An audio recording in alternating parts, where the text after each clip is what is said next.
crying yourself to sleep.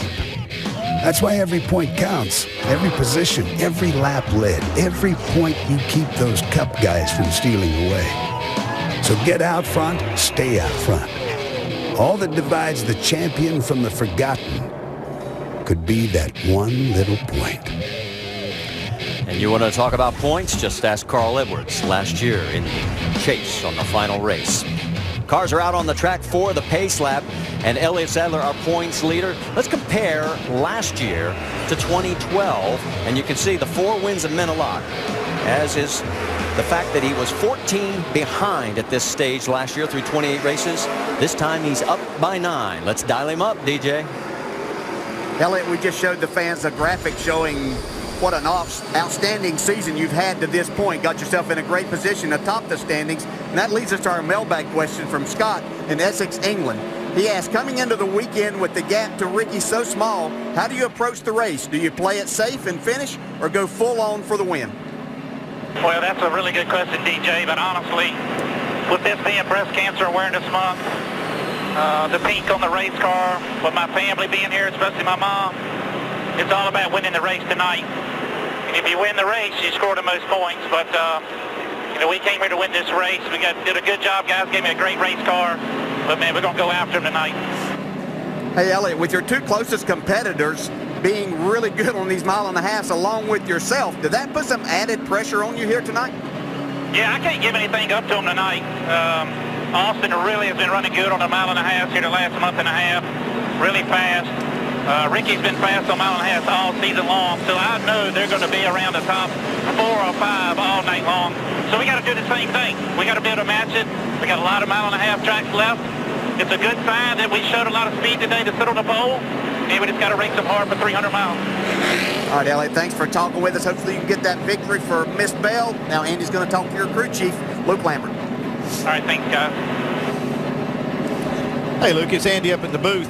The guy's got a fast race car up on the pole, but this racetrack is one of those that's really famous for changing as the race goes on, as the night comes along. Well, how do you expect this racetrack to change, and how are you going to adjust for it? That's a real good question there, Andy. You know, as the night cools off, downforce is going to go up, air's going to get heavier, so we're just going to have to make sure that we keep enough rear grip with all that front downforce we're going to get later on in the night, and keep track of it. Well, Luke, you've never been one that's shy about strategy. You've rolled some dice a few times, and you got that point lead right now, though. Are you going to play it a little more conservative? Or it's kind of along the lines of that mailbag question. Are you going to be going for wins? Or are you going to try to play it conservative here to the end? Well, it'll probably be a mix of both. It'll depend on how everything plays out here, you know, as the race goes on, where the cautions fall. Yeah, I can see that little grin. I figure you got something up your sleeve. Good luck tonight. 10-4, thank you, bud. You know, we always talk about double-duty drivers and how it has played out over the course of time. But when you really look at the numbers, the guys that win the Sprint Cup Championship, except for Tony Stewart in 05, nobody really ran that many races in the Nationwide Series. So, Jamie Little, as we bring you into this mix, let's talk about those double-duty drivers that have a shot at the Cup. Well, it certainly hasn't been a common trend to see in the past somebody going for a championship in Cup and wanting to run over here in the Nationwide Series. But 3 drivers are seeming to make a habit of it. Of course, Brad Keselowski, tonight's his 20th start in the Nationwide Series this year. You have Kevin Harvick and Denny Hamlin. Now, they all run it for different reasons, but Keselowski told us yesterday he finds a lot of benefit in being in this race car. After all, he is leading the points in the Cup Series. So, of course, a win tonight means a lot tomorrow night. Marty? All right, thank you, Jamie. Got a passel of onboard cameras for you. We'll start it off with Elliott Sadler, who is our in-race reporter. He is carrying the Nationwide Insurance onboard camera. All right, I'll see you boys in a little while. Y'all have a good one. 10-4, brother. We'll be here for you all night. Austin Dillon has the Chevy onboard camera. Ricky Stenhouse Jr., the Ford EcoBoost camera. Remember, guys, all your friends are in this pit box. All the people we believe in, we support in, we trust in. We're champions. We're right here in this pit box. 5 races to prove it. Danica Patrick has the GoDaddy.com camera. Joey Logano looking for victory number 8 with the Toyota on board. Brad Keselowski with the Dodge onboard camera. Bottom lane behind the, right in front of the pink car. Yeah. That's just going to be the running joke all night, isn't it? The 33 car Kevin Harvick, the Goodyear onboard camera. And Michael Annett has the Nationwide Insurance onboard camera. Our over-the-wall man tonight is J.D. Holcomb. He's the front tire changer on the number 2. J.D., you guys be careful down there tonight, and we'll keep our eyes on all that action that you guys are going to be putting on for us when these guys come in for those pit stops. We're coming green as the pace car has lights out, and they are in between turns 3 and 4. And Elliott Sadler, as the pole sitter, has selected the inside. You see him in the 2. Right alongside is Austin Dillon. So all 3 of your championship contenders are in the first 2 rows, and the winner usually comes from the top 10 in this race. They come down towards the start line, slowly, slowly, slowly. Here we go. The Dollar General 300 is green.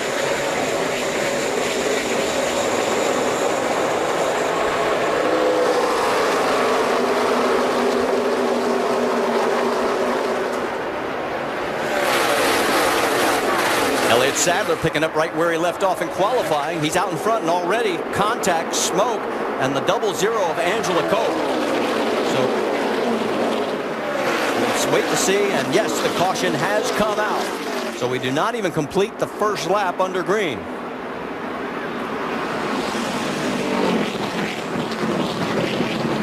Well, radiator leak right here. Shut it off if you haven't. Coach back in. You should be able to make it from there. Elliott Sadler will be credited with leading the lap. Do you know he led just 1 lap in this race last year, and that's the only lap led in 11 prior starts, so he's already equaled his career best here. I have a feeling he might be leading a few more. All right, watch the back of the pack as we take a look at this. Yeah, these starts, things can kind of get jammed up if you start anticipating things going and somebody doesn't get off to a good start. A lot can happen, and it did in this case. Angela wasn't paying quite enough attention there. And Angela started 35th, and unfortunately, as you heard, the radiator is cracked. Andy, something that you've been pointing out in these nationwide races that I saw right there, Austin Dillon not getting up to speed on these restarts. That has been one of his weaknesses. I mean, he's been great at just about everything he does, but he does not have the best record on these starts and restarts. I think it's one thing that keeps him out of trouble. He's finished a lot of laps this year, not been over aggressive on restarts, but he needs to work on a little bit. Well, if we flash back a couple of weeks ago to Dover, the last restart there, I asked some of the crew guys, I said, is he still kicking himself from that one? He said, no, he's put it away. Yeah, that was costly, though, to that race team because they had gotten themselves within about 12, 14 points. And then he ended up where he's 25 back now. Yeah, he could have been 16. Instead, he ended up 25 behind. It's cut out a lot of work for him. He has to average 5 positions better, 5 points better than both of his competitors to get back towards the lead. Let's listen in on Brad Keselowski's radio. That's early. Well, yeah. Now we can start on the top with some 1-lap scuffs. And 4. I guess he gets to change lanes this time. So he's got scuffs now, not stickers, and he's changing lanes on this start. All right, we're going to step aside for just a moment. Elliott Sadler is, you might think, is the race leader as we'll get ready to go back to green flag racing.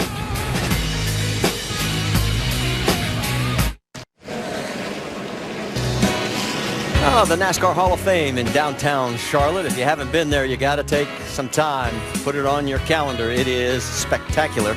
And just a few miles away, we are at the Charlotte Motor Speedway, where our race tonight is presented by GoDaddy.com. We're under our first caution. Angela Cope had some contact, broke both the radiator, and we found out an oil cooler because we have got oil dry, as you can see, all over this racetrack, and this is taking some time. Yeah, speaking of accident, at the Hall of Fame there, a new safety exhibit was presented today at the Hall of Fame and shows some of the worst wrecked cars in this sport.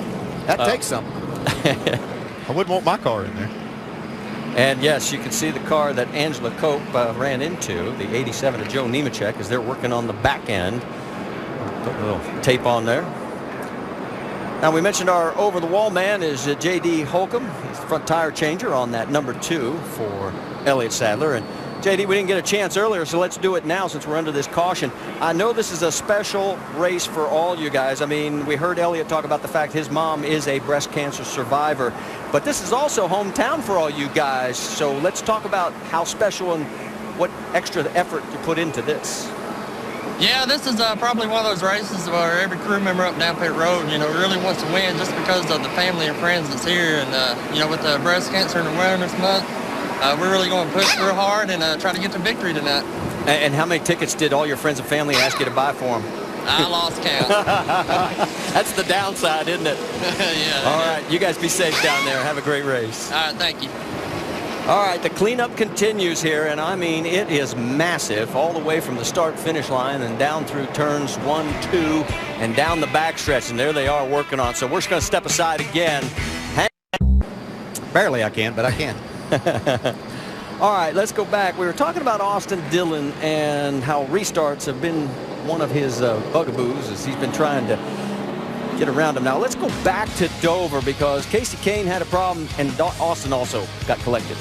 Yeah, we were talking about restarts and where Austin maybe struggles a little bit. This one right here, though, this was when Casey Kane's car stumbled on this start and really cost Austin Dillon. He got into the back of him, was able to kind of get around, but it cost him a lot of spots. And Dr. Jerry Punch has caught up with his crew chief, Danny Stockman. Let's talk to Danny a little bit. Danny, your driver, the rookie Austin Dillon, does so many things well. But we're talking about how the starts and the restarts have been a bit of an issue, getting up to speed quicker. Why do you think there's a problem there? Well, Doc, we're rookies.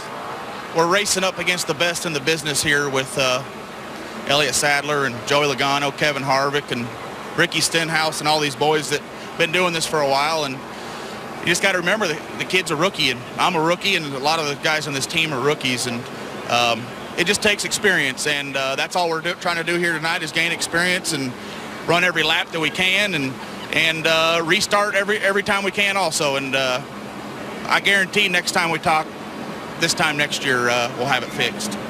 All right, thank you very much, Danny. We'll check in with Vince Welch. And I'm with the crew chief of the 6 car, and that's Mike Kelly, his driver Ricky Stenhouse Jr. Restart's been a little bit of an issue for you guys from time to time during the course of this season as well. And it's not really something you can practice, so how do you address it? That is one of the toughest parts about it. It's not like we can go out here during the middle of practice and ask everybody to give us some time so Ricky can work on his restarts. It's just something that comes with experience and coming with track time, and he has to try different things at different times and see what he can do to get the rear tires to bite. I think this race last year on the last restart, we started on the pole and had a misfortune on a restart and didn't get the finish we wanted. We've seen that happen at Dover last race. So he's been a lot better at it this season, and we'll continue to work on him all night, I'm sure. Heard you give the team a little pep talk before this race began. How important is this race for your team in particular, but all these teams here in the Charlotte area? This is our race. It's in our backyard. All our family and friends get to come. The guys in the shop that don't generally get to travel with us. This is one of the ones you want to win. You want to be able to raise that trophy up when we get out of here. And I personally myself have never been on a team or won a race here in Charlotte. It'd mean a lot to me and all my guys to get that done tonight. Thanks, Mike. Marty? All right, thank you, Vince. And for Ricky Stenhouse Jr., this is also a makeup race for him because if we go back to May, they had issues. And we said yesterday, this isn't a beer can getting tossed out. No, that's part of the drive shaft. It was kind of a weird failure they had here. It really cost him a lot. Had a good car that day. Yeah, you don't see that happen that often with these things anymore. He was running third in the broken drive line and had a 44-point lead as they ran over at that point. And boy, then look what happened. Dover, Michigan, Road America, and he dropped 57 points to Elliott in that stretch. Yeah, I think, but the positive they probably took from that, each of those races, it's not like they were running bad or ran bad in each of those and had those finishes because he had some good runs going, just some things happened. Yeah, you turn the page on that and look at the next ones that came after that. Yeah, remember that streak where he had 4 races, no worse than second. We're getting ready to go back to green. How do you practice restarts? You really can't. I mean, this is about doing it, in competition. That's all that you can really do. There's no practice, time for that. And so you just have to try to get better, learn from it. I think that you pay attention to people around you, and that can help you a lot. Well, what they don't want to do is try to put too much pressure on Austin to maybe be too aggressive on these restarts, because that gets you in trouble. Then guess what? You don't get that experience. You fall out of these races and you don't get another 4 or 5 restarts under your belt. Yeah, and I think when I brought that up about the initial start, he just didn't seem to get started, taken off that well. But he's in the outside lane, not the best place to be here on the start of this. Things are cold, the tires are cold, the racetrack's cool, so he's just taking it easy. He's being very smart, and maybe we're being a little too critical at times. All right, well, I've got good news for you, Dale Jarrett. The Yankees won their game. I'm sure we had some viewers come on over. That is good news. So I think it was 3-1 the final, and so the Yankees move on. And that gives us a chance to reset everything for you here. We have been under a caution since the very first lap. Angela Cope ran into Joe Nemechek, broke the radiator, broke the oil cooler, and we had tons of oil and fluid all over this track. Now we've got Elliott Sadler on the outside, and in row 2 you got Austin Dillon, Ricky Stenhouse Jr. Row 3, Denny Hamlin, Kevin Harvick. Then row 4, Sam Hornish Jr. and Kyle Busch. Pace car pulls off. There's row 5. Green flag is about to come out. And we'll see if this pays off for the 2.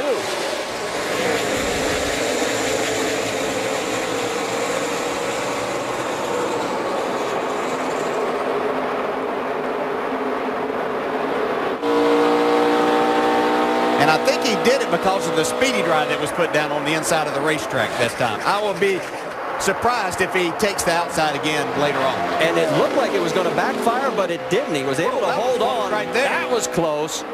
As Ricky Stenhouse Jr. cut over in front of Joey Logano and then came awfully close to the 2 car.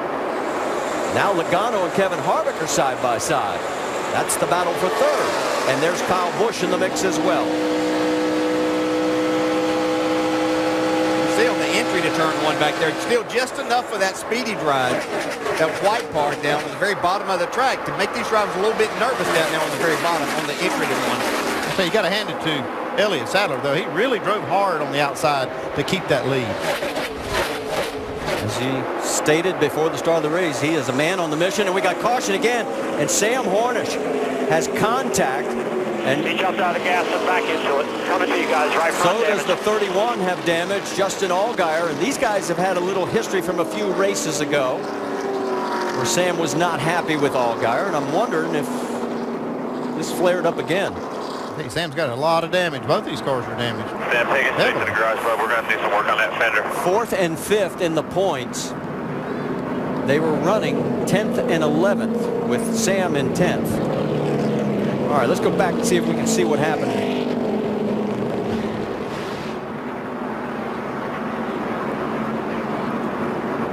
Well, you can see this is coming off the corner. Wow.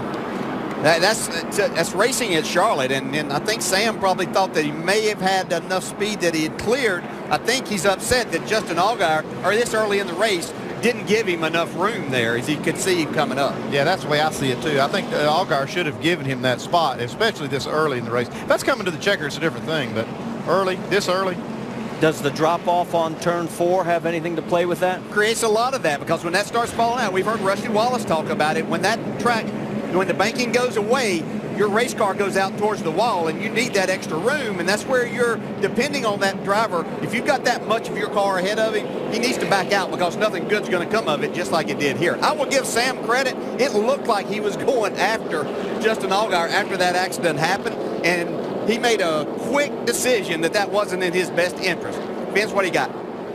Well, Justin Allgaier wasn't assessing blame per se, but he was immediately updating his race car. Said he did hit hard on that right side, but the steering wheel is still straight, so they're evaluating how much damage might be done. That certainly getting ahead of that game could help them once they get into the pits and start to repair some of that damage. Yeah, they got a lot of damage, man. So they've got the whole lower part of that nose separated from the upper. You can see he made contact with the wall down the right side. Left front fender is pretty well destroyed. They got a lot of work to do. Well, if you remember, Justin had a terrible finish at Dover, came home 30th in that one. They had a good run there, though. They had a they weren't running good, but it just didn't pan out. Yeah, they broke suspension part. You know, I like the aggressive nature of Justin Allgaier, but there are times in the races that you have to temper that back just a little and assess the situation, and you can come out of the throttle and give people a little bit of a break. Because, as you can see, it can create bad situations for yourself and your race team. trying to pull that fender out on the right front, checking up underneath, and that's the damage they got to worry about when they get done on the right side. Break it off if you can, because it's got the nose held down there. There you go. Now pull the nose up as much as you can and get it hooked back together.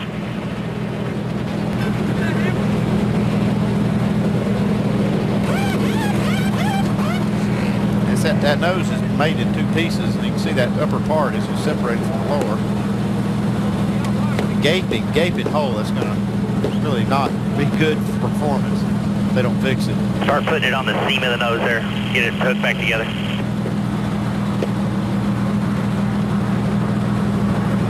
Well, let's hit the garage and fix it. The nose tore off of it anyway, so. Cars are just into turn number 3, and they are taking him behind the wall, so they obviously have more damage that they're going to have to take care of. So Sam Hornish behind the wall. So now is Justin Allgaier joining Charles Lewandowski, Angela Coe, the 4 cars that are off the track. Whoa, wait a minute. That's wrong garage area. Oh, wrong garage area. Yeah, I don't think they can help you over on the Cup side. All right, so let's reset it for you. Again, it is Elliott Sadler, and he has taken the high side. Ricky Stenhouse Jr. down low.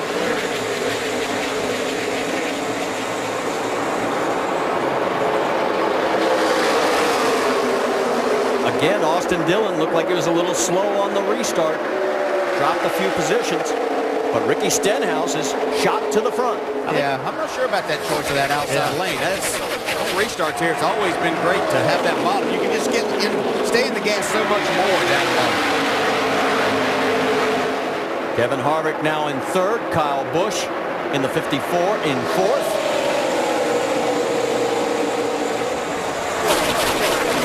This 6 car's been fast. I don't know that Elliott could have held him back from either side, though, the way he's been in practice so far. On board with Joey Logano in 6th.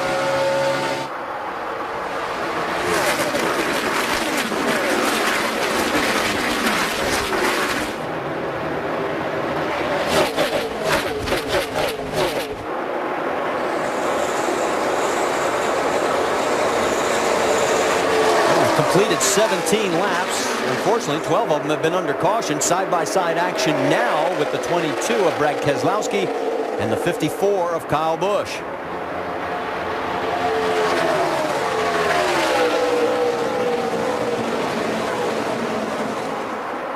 See how this 54 Kyle Busch performs here tonight.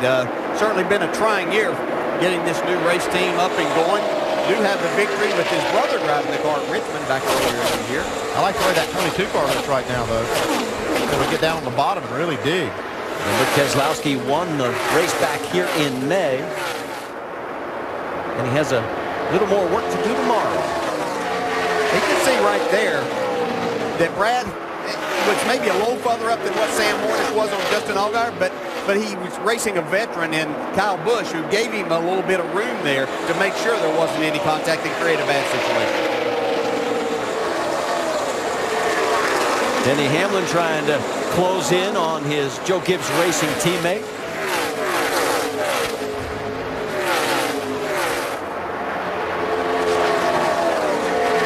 Hamlin in that pink 18. Dollar General went all out. They had like 300 cancer survivors here pre-race, all decked out with pink flags, pink t-shirts.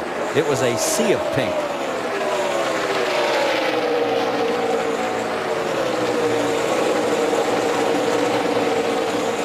These 3 have lost a little contact now. As you can see, Brad Keselowski's opened up some distance. The top 3 pretty much nose to tail. It's Ricky Stenhouse Jr., Elliott Sadler, and Kevin Harvick. There's your top 5. Our race is presented by GoDaddy.com. We're working lap 21 of 200.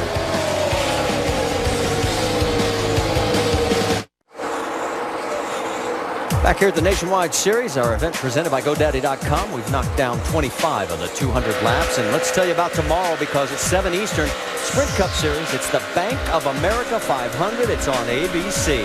And our next stop on the NASCAR Nationwide Series next week at Kansas, 3 Eastern time, next Saturday. We'll be right here on ESPN. There he goes, first place, second and third across the stripe. Ricky Stenhouse Jr. has now led a total of 12 laps. Elliott Sadler led 15. Some action going on as Brian Scott has worked his way around Danica Patrick and has put some pressure on Brad Sweet. Patrick running in 11th. Yeah, Danica's had a good run so far. She had actually run up behind the 38 of Brad Sweet, having a little trouble getting by him, and then had allowed that 11 car of Scott to catch him. Got a good car, though. Look at Brian Scott's got a good car. I was watching him during the commercial break. He has made a couple of passes and picked up about 3 spots. Yeah, this is his type of racetrack with Brian Scott in this 11 car. He loves these mile-and-a-half tracks. Chicago's been one that comes to mind to where he runs up front a lot. Look for him to be up there in the top 5 before this night's over. Well, while all this action continues, Jamie has caught up with Sam Horner. Well, 2 heavily damaged race cars after just 13 laps back in the garage here. Sam, what exactly happened between you two? I got cleared, and apparently I wasn't clear. So it's really unfortunate for not only all the guys on the work dodge, but feel bad for Justin and his guys too. Chris Osborne, my spotter, I mean, he does a great job, and he said as soon as it happened, he's like, that's all my fault. And, he doesn't make mistakes, and we all make mistakes. So being that it's his first one, I'm going to forgive him, and he spots for me not only on the nationwide but the Cup side too. So I got to have a lot of faith in him when I'm making decisions on where we're at, and it's just unfortunate that a bad call cost us as much as it is tonight. But we'll keep our heads up and try to make sure he keeps his head up, and we'll go into tomorrow. Honest mistake by the spotter. They are going to try to get out. Meanwhile, Justin Allgaier's helping his team repair his car.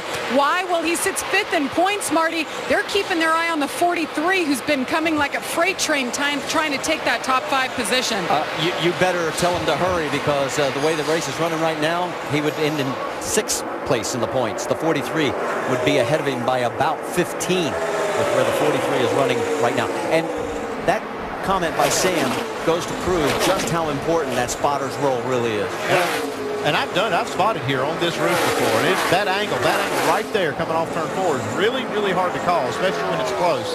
So I think, he might be beating himself up a little too much. Yeah, it is difficult, and I think that's where you have to know as a driver at these places how difficult, and the places that it's going to be difficult for your spotter, and you have to be able to feel these cars and know exactly that you are clear. I know a lot of times they put a lot of faith in them, but ultimately it's your decision as that driver to know that you're far enough ahead to be clear. Danica Patrick's got a run on Brad Sweet. She's running 12th right now. This is a good 4-car race going on. There's Mike Bliss in the 19, and he's going to snooker Danica. She had to get out of it. She was running up on Sweet. Yeah, this is kind of situations that I've seen her struggle kind of the most in. You see Mike Bliss get really, really loose right there. But she run up on Brad Sweet a number of times before these other cars even got to him, weren't even really close to him, and she couldn't make the pass, and that's what she has to learn to do a little better job in. Well, let's go back a little bit earlier, show you a replay involving Danica.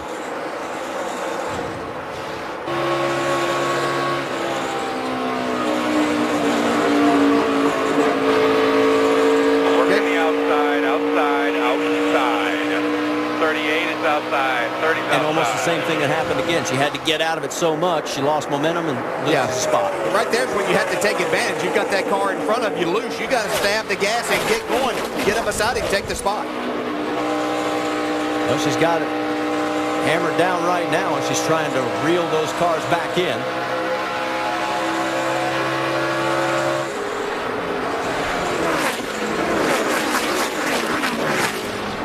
And that battle looks like it has calmed down for the moment. Brad Sweet ahead of the 19 of Bliss and the 7 of Danica Patrick. So let's go find our race leaders, check in on them as, Elliott Sadler has closed the gap. It was a full half second, and here comes Elliott making a run on Ricky Stenhouse. Seen Elliott Sadler running that top side more. Ricky Stenhouse down the bottom more. Sadler's going to make this move work, it looks like. But I believe that helped Elliott Sadler save his tires a little bit. Not sure if Ricky Stenhouse maybe has run his car a little bit hard and the tires giving up some. Robert Richardson, lap traffic. He tries to give way. Here it's allowed Kevin Harvick to also draw into this. Now a 3-car battle. Elliott runs up the hill a little bit. That's where he's been getting the big runs. I think he wants to get back up there, see if he can get some momentum and make that pass on Stenhouse. Still more lap traffic in front of the race leaders.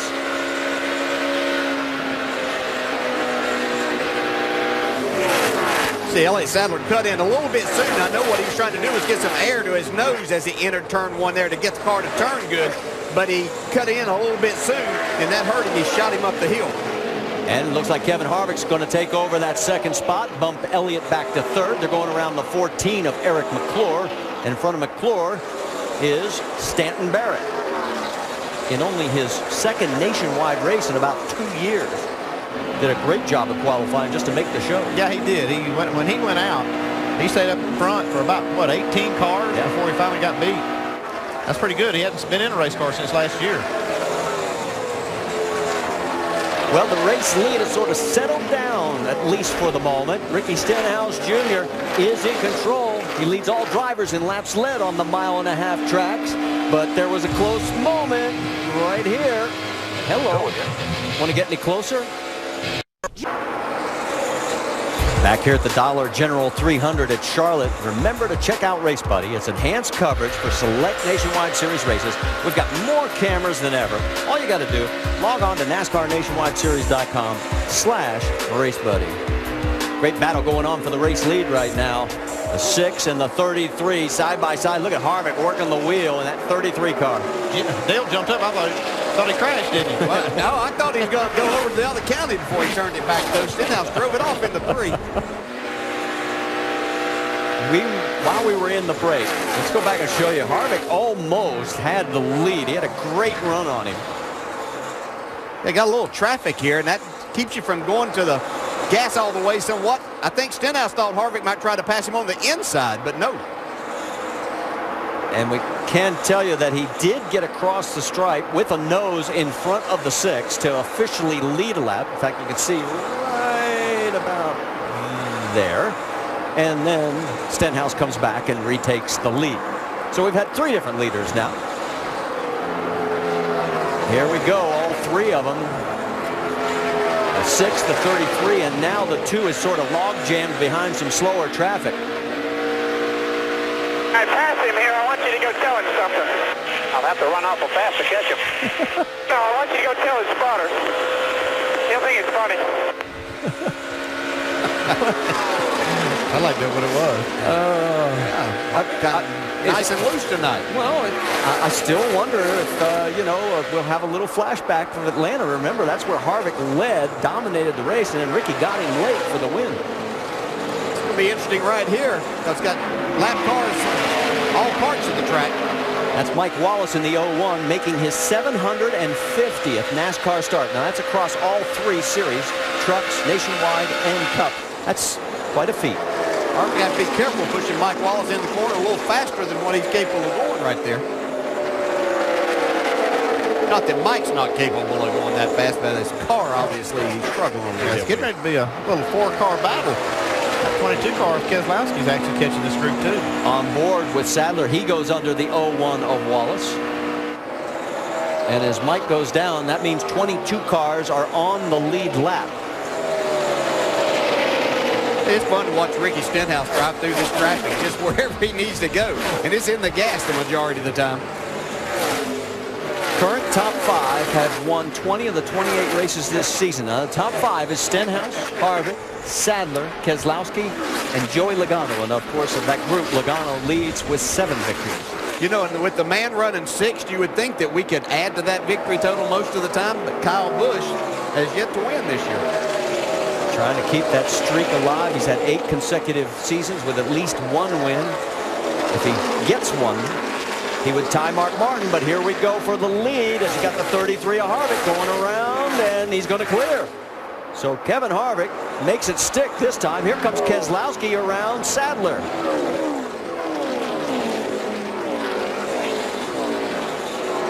Elliott making that momentum high line work for him. He holds him off. Boy, gets a big run off of turn 4 right there. He's going to go to the outside of Stenhouse, it looks like. And more traffic up in front. The 88 is one of those cars. Cole Witt's trying to stay on the lead lap. He's in a backup car. Here's this battle continuing. There's Cole.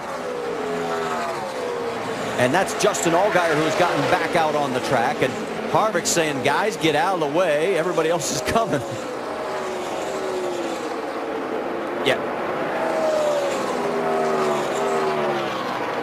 And Brad Keselowski on the high side, making it work for him. I think Stenhouse kind of run the tires off that thing a little bit.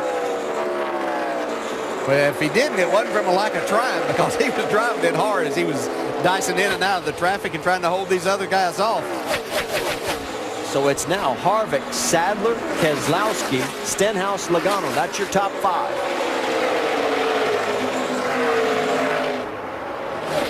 One car down on the apron, heading for pit road. We're going to see some green flag pit stops. They're starting now, Doc. James Busher, the Daytona winner, said the car on a scale of 1 to 10 is about a 5, tight. The center off of the car so tight in the center, he can't get it up. When he tries to get in the throttle, he jerks the back end loose. Chassis adjustment, 4 tires, and fill it up with Sunoco fuel. Marty? Kyle Fowler has also brought his car in. He's a lap down already. Busher going back out on the track. Mike Bliss is making a pit stop. So is Danica Patrick. Brad Sweet. Jamie, it's yours. Danica Patrick pretty happy with their car so far. No chassis adjustments, just an air pressure, 4 tires, and they'll fill it up with Sunoco fuel. So on lap number 55, we've got wholesale stops going on under the green. Vince. That's Ricky Stenhouse Jr. in the 6. He says he's a 4 tight, doesn't have any front turn, or certainly not the amount that he would like to have. They're going to take a round out of the left rear and a 4-tire change. Dave? Kevin Harvick gets it full of Sunoco fuel. He says it's a tick tight, but not much, so just air pressure adjustment for him. Meanwhile, Elliott Sadler, you saw him turn down as well. Sadler's car mostly loose. Rear grip needed off of the corner, so they make an adjustment for that. He also gets full of Sunoco fuel, a 4-tire change for the driver of the 2. But they lost a lot of track position. The 2, it's going to be interesting to see how far back. Dave?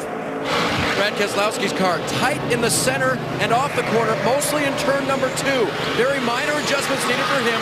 Looks like it'll be only air pressure for Brad at this point. He was running in the 4th position before this round of stops began. 16.8 for Keselowski. 11 of Brian Scott has also made his stop. He's going back out.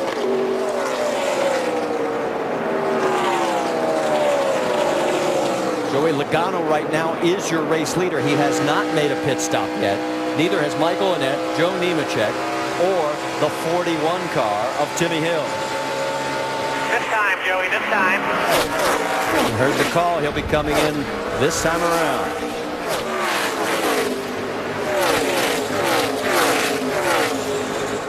See you waving his hand. I don't even know his spot for him. You'll be good. He's trying to get his hand out to let him know that he is coming to pit road. Tight pit road, or tight entrance to it off of turn 4 here. Michael Annett's made the turn on to pit road. Jamie? He came in here 6th in points. They really want to make it into the top 5, and they're well aware of the problems with the 31 who they're trying to pass. Meanwhile, working on the right-hand side, he's saying they want to just free it up a bit, up 1 round on the track bar, 4 tires and fuel. Doc? And now the leader, Joey Logano, comes in. He said, I'm about a 1 and 1.5 tight. He said, but really I lack front grip more than anything. Adam Stevens said, we're going to go down 1 pound of air in the right front tire. Left side tire is going on. Sunoco fuel, got to get it completely full of Sunoco fuel here to make the full 55 laps on a green flag stop. Wow. Keep down and away. 14.3. That is a very good stop. Now, waiting to see how this all cycles through, because the one stop that was glaringly slow was the 2 for Elliott Sadler. Right now, Joe Nemechek is your race leader. He is still out there on his first tank of fuel.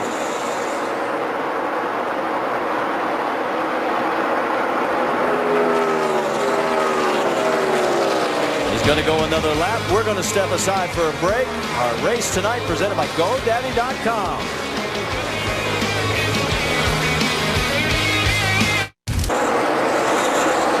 Well, some dramatic developments here at our nationwide series race presented by GoDaddy.com. After 63 of 200 laps, Kevin Harvick is in front of Brad Keselowski in that 22 car. Ricky Stenhouse Jr. is about 2 seconds behind in 3rd. But Elliott Sadler came back out in 7th position after an extremely slow pit stop. Came in just 0.2 of a second behind, and right now he is 6 seconds behind the race leader. Let's go back and take you through the pit stop, and Andy, watch the clock. You can see they come in here and jack up the right side. A good right side drop is around 6 seconds or so. Power changer done many times. You can see that right front power changer putting on the lug nut. That's why that costs a lot of time. That right side drop at 10.6. And total time of 18 seconds. And that's the difference right there. Why Elliott Sadler is now struggling to get back from 7th place now. And here is the comparison on the pit stops. Yeah, 13.7. That's a good pit stop for Stenhouse. Really shows up on the track under green.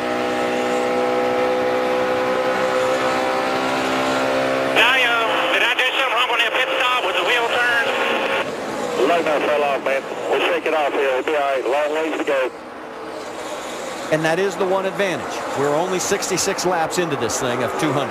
Yeah, and Elliott was asking that because they had an issue at Dover in their last race to where he may have not gotten the wheels exactly straight, and they had a little bit of an issue there. So Elliott's making sure that thought he was right, but wanted to make sure because he couldn't see exactly what happened over there. But championship team's got to do better than that. Well, I can tell you right now, there are now 14 cars on the lead lap.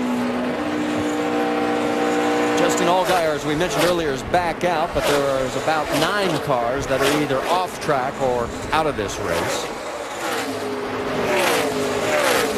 But this is the battle between 1st and 2nd. The 33 of Kevin Harvick has it.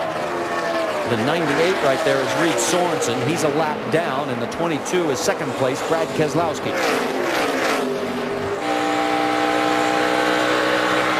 The lead has sort of settled down. It's 0.3 of a second. There's your top 5. As our race presented by GoDaddy.com as we get closer to halfway.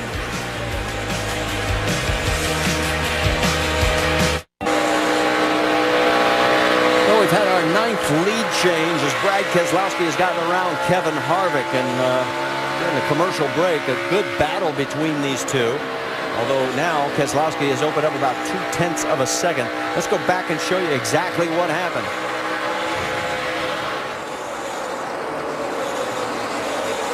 You can see Brad Keselowski get a real run off of turn 2 here. Down into turn 3. Takes Harvick's spot. Harvick's been on the bottom of the racetrack the majority of the time.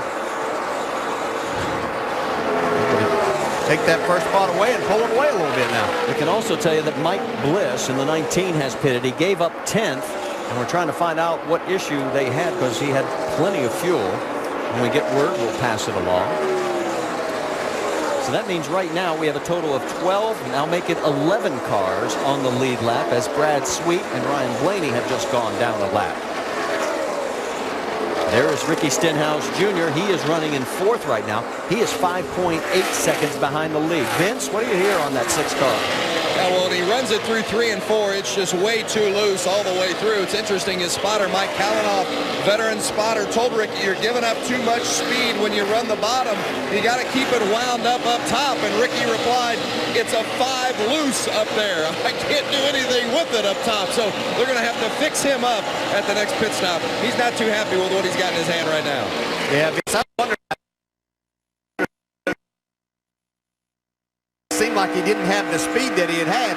You could report it a tight situation on that first run, and I was afraid they loosened him up a little bit too much. And I think if he just ran the right run off of it, I think, the first time. I don't know if the car was all that tight, but he'll figure that out here. But he's got his hands full right now. He is working that steering wheel. I think we need that track bar down. 10-4 on that. He's calling for the track bar down. That'll help tighten it up. Yeah, it's always a good adjustment at this racetrack. Really makes a difference with these 24 degrees bank. All right, we mentioned the fact that Mike Bliss had to come in for an unscheduled stop. Dr. Jerry Punch, what do you have for us? Yeah, Marty having a great run and running in the top 10, now being shown back in 29th position. They think they got a broken shock absorber. He came in, the thing was bouncing, hitting on the splitter in the front there in the turn, and then bouncing coming up off. So he's trying to hang on. He may be coming back on the pit road here in a few laps, though, if it gets worse. Of course, Bliss took over for Taylor Mousham in that 19 ride and finished 11th 2 weeks ago at Dover. But he's got his hands full right now. Here comes Austin Dillon as he is getting back into the picture, at least trying. There's Elliott Sadler in the 2, Dillon right behind him in the 3. On board with Dillon. It's Jeremy Clements, lap traffic between them.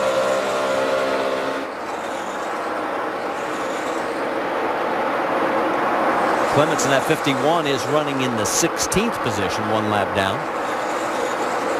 Let's get an update on the 2 from Dave Burns.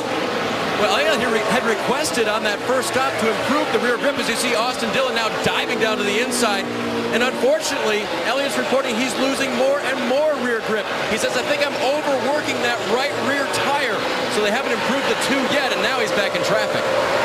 Well, we made no secret about what Austin Dillon had to do. He's got to get in front of Elliott Sadler by more than just 1 spot. He's got to put a lot of ground between. Has to average about 5 positions or better over the course of the next 5 races.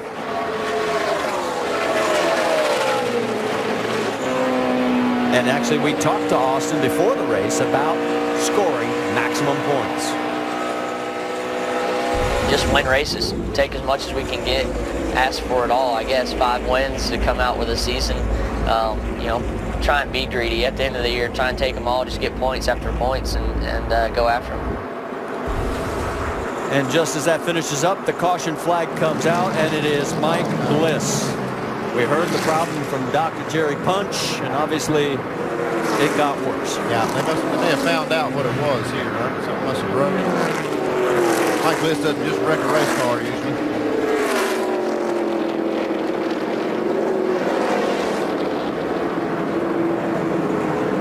Let's go back and take another look at it.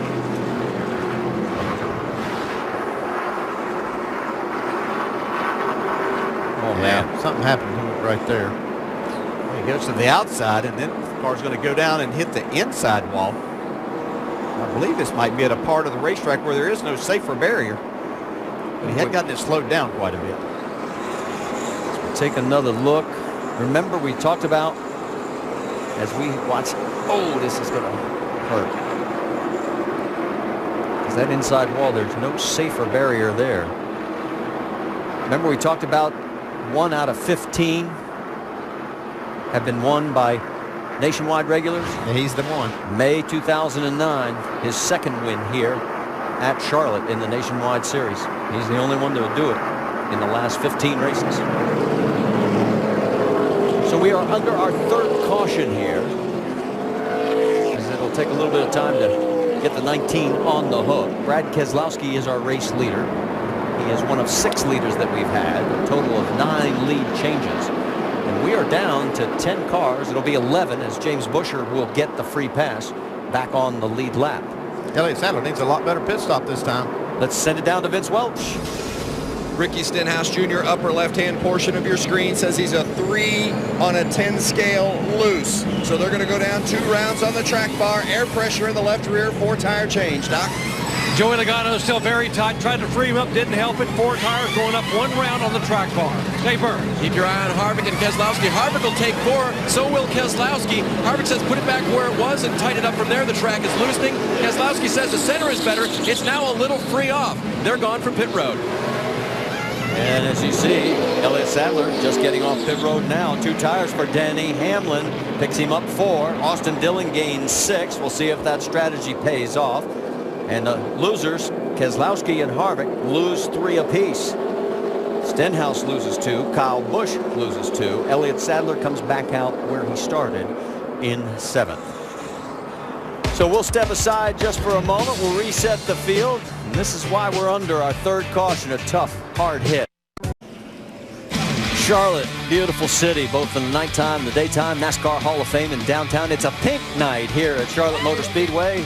Breast Cancer Awareness Month, and everybody in pink. And some of them are a little happier than others. That's Justin Allgaier in the wall, and that's our most recent caution is Mike Bliss, as he has contact as well.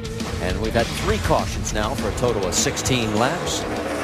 And a major development involving the 3-car of Austin Dillon, a pit road violation. Doc, what's going on?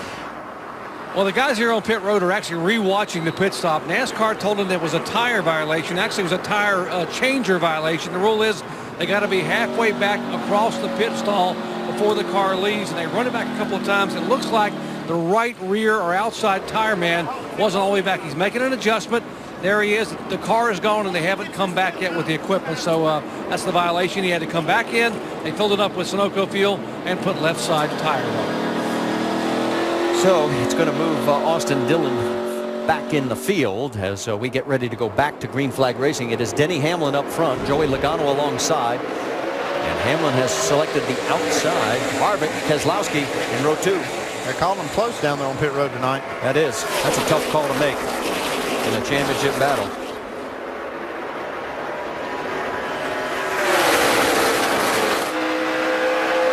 On board with Stenhouse in 6th.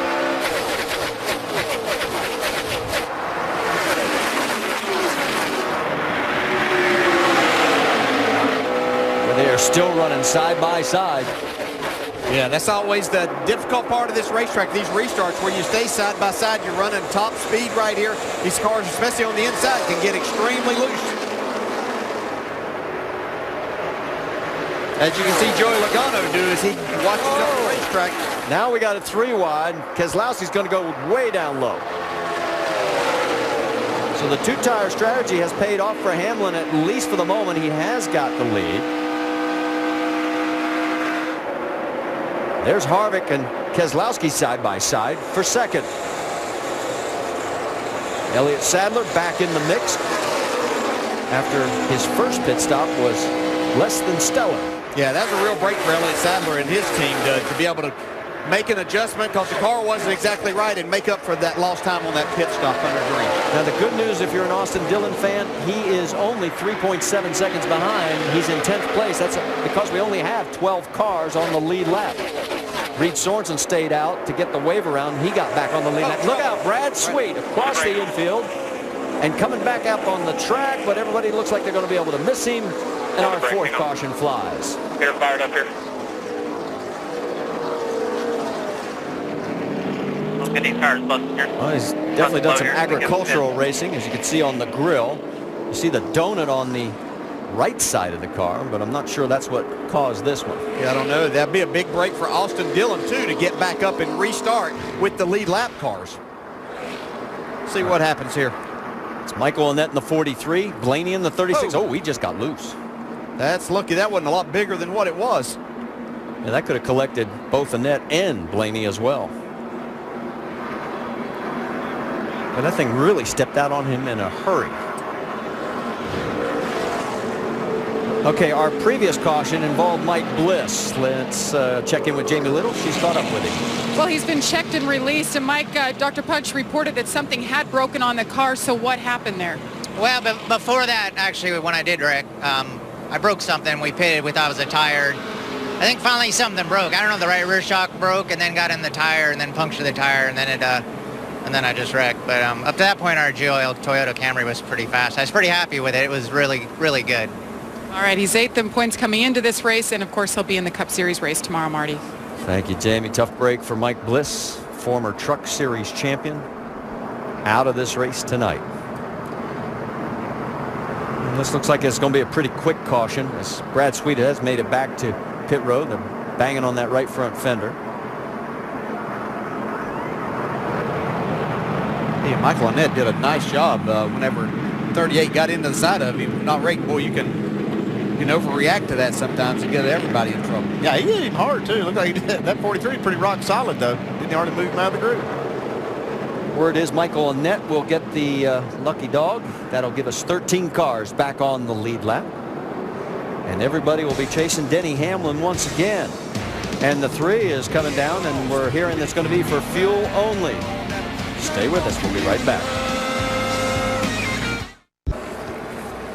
Welcome back to Charlotte and the NASCAR Nationwide Series at Charlotte, presented by GoDaddy.com. Make sure to go to NASCAR.com for all of your latest NASCAR information. Currently under caution for the 4th time out at CMS. We're 93 laps in with Denny Hamlin out front. Brad? Well, you know, it looked like that Ricky Stenhouse Jr., his tires fell off tremendously, but we got Denny out front. He's doing a great job, but I want to know what's going on with Ricky Stenhouse Jr. Does this break give him an opportunity to get his tires cooled off, cleaned off, get back up front, because he really looked like he fell off pace pretty big time. Yeah, one of the other things that we've noticed tonight, you know, there's been some mistakes on pit road that have had a huge effect on the race. You know, the number 2 car with Elliott Sadler under green flag conditions had trouble on the right front.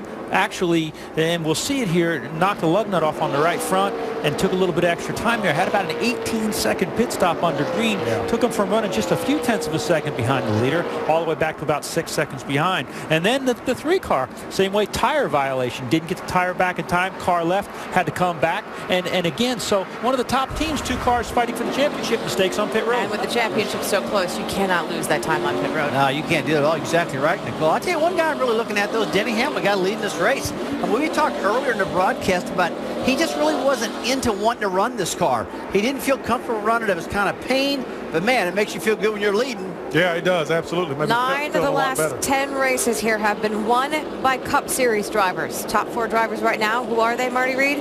Cup Series drivers. Yeah, it seems how those trends seem to keep coming back after all the stats that we throw out. Lights out on the pace car as we're getting ready to go back to green flag racing. And we have a special guest in our booth that is coming up to join us. Gentleman, Ned Jarrett, Hall of Famer from the NASCAR Hall of Fame. Look at this. It's like old times. Oh, I love it. Happy birthday. Well, thank you. I appreciate that. You're 29, right? Oh, well, yeah, about 3 times, almost 3 times that much. Well, I'm going to tell you, you still look a lot better than him. Thank goodness. I'll not comment on that. Oh, okay. Hey, let's talk about this race. Who's impressing you so far? Well, I tell you, I've had so many different things that I've been doing since the race started. I'll be honest, I'm pulling for Elliott Sadler. I just like the way he drives. I've known him for a long, long time, since he came into NASCAR, and would like to see him do well and win the championship this year. He's going to restart 5th. Denny Hamlin leads him across the stripe, and boy, he gets a great restart. Yeah, you can see that Brad Keselowski spun the tires. He was the first car on the inside. Didn't get that thing up and going as good as he'd like. And Joey Logano took advantage. Moved into that 2nd spot. Kevin Harvick, that 33, he's got his hands full on the high side. That's Ricky Stenhouse Jr. in the 6, and then there is Elliott Sadler in the mix as well. Stenhouse gets a little piece of the wall off turn 4. Yeah, saw the sparks. Didn't slow him down at all. Not yet. You see him followed by on the outside of Denny Hamlin, though. That second groove seems to have come in here in the last 30 or 40 laps. I'll tell you what, Joey Logano out front of Denny. You wonder about the 2-tire change now? Well, yeah, a little bit. I wondered about it when they did it. They were really the only one that started up front that did that. But, hey, you got to try it at some point. That was a good time to try to gain a little track position. Jamie, what are they thinking about that 2-tire change? Well, crew chief Matt Lucas, you know, he hasn't won a race as a crew chief yet, so he's desperate to get a win. And what do you need to do to get to the front? Take a gamble, and they did that with 2 tires. Denny's saying it's okay as he's getting freight trained right now, pushed back to the 3rd position. But he said his car's just been tight, and they figured it's the middle of the race. Let's make a track bar adjustment and try 2 tires. Sadler looks to clear him, and he does. The next guy closing is the 54 of Kyle Busch and the 33 of Harvick. You know, I'm sure somebody will probably prove me wrong and make 2 tires work to win this race or something tonight. But this is a racetrack, especially with these cars, where they're having to drive them so hard in and through the corners with these tapered spacers to make speed. I think you want all the grip and need all that you can get. Joey Logano, 7 wins out of 17 races this year, Ned. I mean, that's batting .420. That's amazing. It is, isn't it? I mean, he's had a great year, and well, he has good equipment, and he's a great race driver. Takes it all together to be able to do what he has done. But it's still, even as good as he and the team is, winning that many races in have the percentage of wins that he has is amazing. Believe it or not, it is not the all-time best winning percentage. It belongs to Kyle Busch. Remember the year he won 13 races? He was batting .440 that year. That is unbelievable. Joey's not finished with this year yet. Well, that's true. We'll see. Yeah, he was your pick. He was your pick at the beginning of the night. Yeah, I wasn't sure Brad was going to be quite this strong, though. He's giving him everything. This is a great battle, these cars side by side. This isn't the first time we've had this side-by-side action either, and here comes Keselowski to clear. So we've had 7 different leaders, 14, and it'll be 15 changes next time at the stripe. And here we go side by side with Kyle Busch in the 54 and the 33 of Kevin Harvick. Well, those two had a lot of great battles. Oh, yeah. See, I don't know that they touched, but at least the air got Kyle Busch a little bit loose right there on the exit. Denny Hamlin getting back into the mix. It's like these two drivers get together. They race each other just a little bit harder. And here comes Austin Dillon. Now, remember, he topped off fuel, and Andy, you were looking at the laps. Yeah, it looked like they made a good move there by just coming in, topping off the fuel, and maybe able to make it on one more stop. And that could play into their favor. This battle side by side as Dillon tries to take over the spot. Let's check in with Dr. Jerry Punch on the 3. Andy, you are exactly right. And the man standing beside you up there, Ned Garrett, used to be the best at calculating fuel mileage. And guys, that coming in and topping off for Austin Dillon lets him go with one more stop and a 3-lap buffer to the checkered flag. That could be huge for the youngster trying to gain points tonight. A whole lot easier to pass from the pits, isn't it, Ned? It is, yes. When they're sitting in the pits and you're not. Yes. Still trying to get underneath Brian Scott. He does. He finally gets around him. Meanwhile, Brad Keselowski has opened up a 0.4 of a second lead over second place Joey Logano. And let's go back and show you a moment that he had. Ooh. Not only got close to that wall, he hit the wall. He did brush it from Joey Logano's on board. Nothing big, just a little. It's all good, man. Don't worry about it. 97, 30-12 behind you. He's pulled out a half a second since he hit the wall. I don't think it hurt it too bad. Must have helped the aerodynamics. Narrowed it up a little bit. And we saw Stenhouse try to move that wall out just a little bit right before Keselowski hit it. You know, and I know a lot of people question Brad Keselowski leading the Sprint Cup points, coming here, running a nationwide series race, but he loves to do this. He has a commitment to sponsors and to this race team to do that much, and he likes to race. He'd rather be out here than sitting back on the couch watching this thing tonight, because he says there might be something that he finds here tonight that he can take away that will benefit him tomorrow night. Ned, it was different in your day, but if you were in this generation, would you want to be doing what Brad's doing? Yes, if I was his age, yeah. Yes, I would want to be doing that, because, as Dale said, there's something that you might not even know about that you can pick up that could help tomorrow night, even though there's a lot of difference in these cars, in the horsepower, and other aerodynamics and other things that they don't compare that well together, but you can still learn something about the racetrack, or there's just something that might pop up that you don't even realize.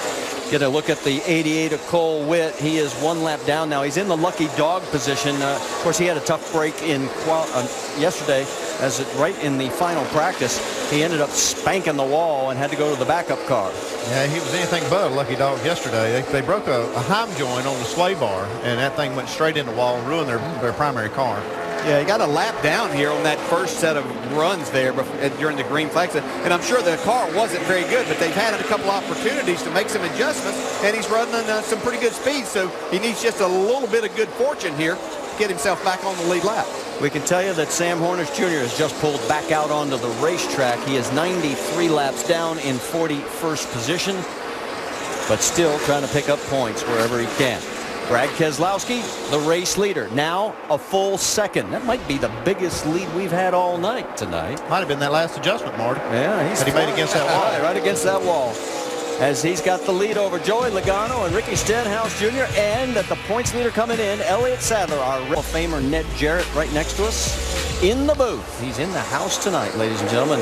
Battle for second place is really getting close here, Ned. Yes, it is. Stenhouse moving down on the inside, making it work for him. Look like his car is sticking well there.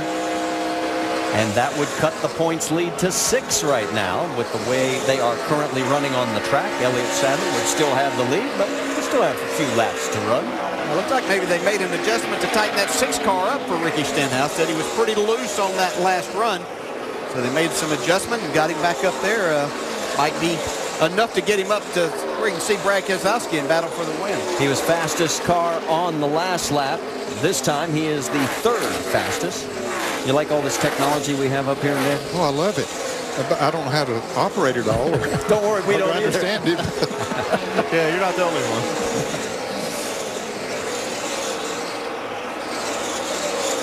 Yeah, in my days of broadcasting, we had the small, maybe 12-inch screens, black and white.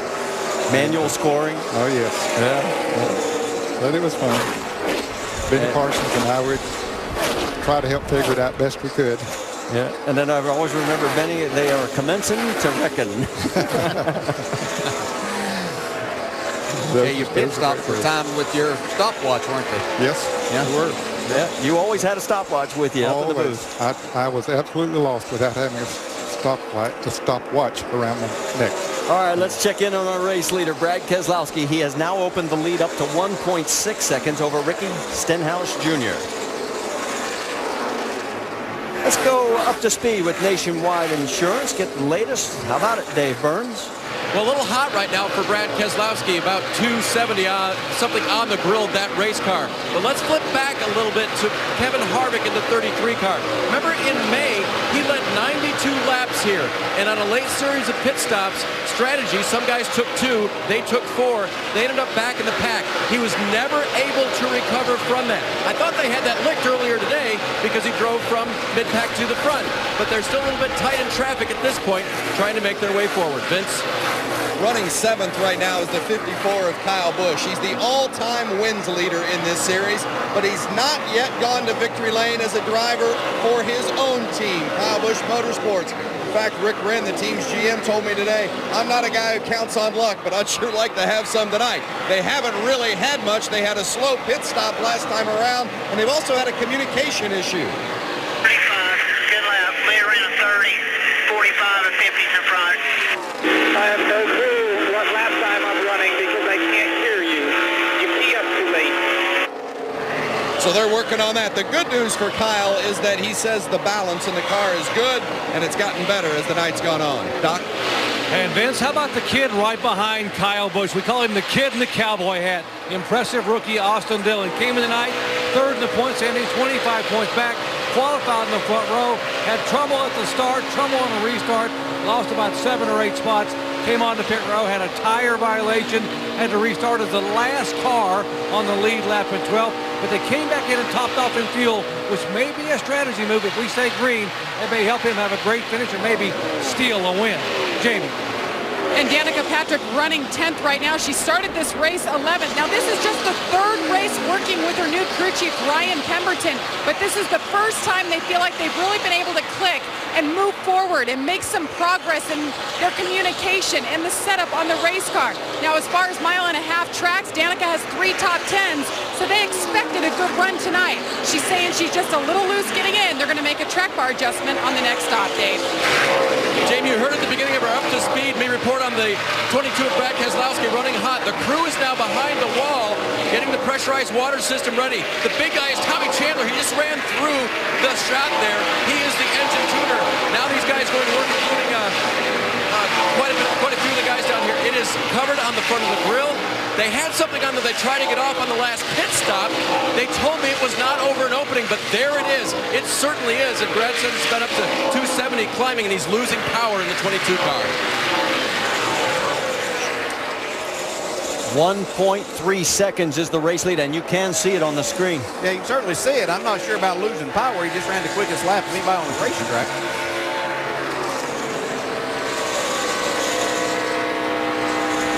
Right now it's up to 1.4 seconds, so So far, he's still able to keep the pace, but for how long?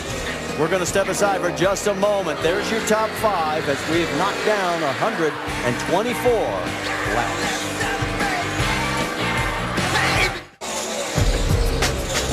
It has been a great night of racing so far here at Charlotte Motor Speedway in the NASCAR Nationwide Series. 7 different leaders, 14 lead changes, and with 71 laps to go, yeah, it's getting hot. Hot on pit road, hot out on the racetrack, and hot in the cockpit of the race leader, the 22. Well, we got a quick moment. Let's remind you about SC. This might just be playing right into his hand. Well, I'll tell you, it's going to give them a chance to take care of the front radiator opening, because there was definitely some debris on there and temperature got up to 270, but Brad's lead had gotten all the way up to as much as 1.8 seconds. And is that a piece of aluminum? Yeah, it's a can of some kind that's out there, and that definitely can be a hazard. Look like another piece off to the left of it. Ned, while we get ready for these pit stops, I know you want to get going. You got another appointment. Thanks so much for joining us here in the booth. It's always great to see. It brings back so many great memories for everybody out there, I know. And congratulations again on your birthday. Well, thank you. I appreciate it, Marty. It's a pleasure to come up here. Thanks for having me. And ESPN is still high on my list as far as broadcasting. You're welcome to stop by anytime. Thanks a lot, Ned. Thanks for coming by. So we'll get ready for pit stops here. And we'll watch all the action that takes place, especially on that 22, as Brad Keselowski gets an opportune moment. And we'll find out just how far the gas mileage will go, I guess. Yeah, more than that. Well, that is a lot. Yeah, that looks like maybe a piece like off of Allgaier's front end. It's that bare bond, and that's why it's probably so stubborn coming off. That's just got a lot of we're going to get one piece. Glue on it. That should, if we were to pull 2 pieces, it's only going to get us about 20 degrees. So we're going to try to get 1. If we can get 2, we will. Okay, they're talking about how many pieces of tape they're going to be able to pull. Yeah, I think they just get that piece of debris off. Yeah, that's the main piece, isn't it? Yeah. Cole Witt's going to get the free pass. That'll give us 14 cars on the lead lap. Here comes everybody down pit road. And we'll get ready to see who ends up coming out of pit lane first. Vince, you're up. Ricky Stenhouse Jr., upper left-hand portion of your screen, hitting the boxes. It's a little tight, roll in the center, and a little free off. They're going to go down and around on the track bar. Slight air pressure adjustment in the right front. Doc? Lower left, Joey Logano up 1 track bar. Still tight, can't get to turn in the middle of the corner. Dave Burns. 4th place, Elliott Sadler, lower right. His car is a little tight, a little loose. They'll make an adjustment for that with track bar. Meanwhile, Brad Keselowski's crew will make the 4-tire change. No chassis adjustments, then go to work, pulling tape on the front. And they do get 2 pieces off, top and bottom, on the left side of the grill. Elliott Sadler's crew comes through for him when he needs them most. They pick up 3 spots. And then Denny Hamlin and Austin Dillon also pick up 3. Ricky Stenhouse Jr., the big loser, as he goes down 7. And as we go to break, let's watch J.D. Holcomb, front tire carrier on the number 2. This was a good stop.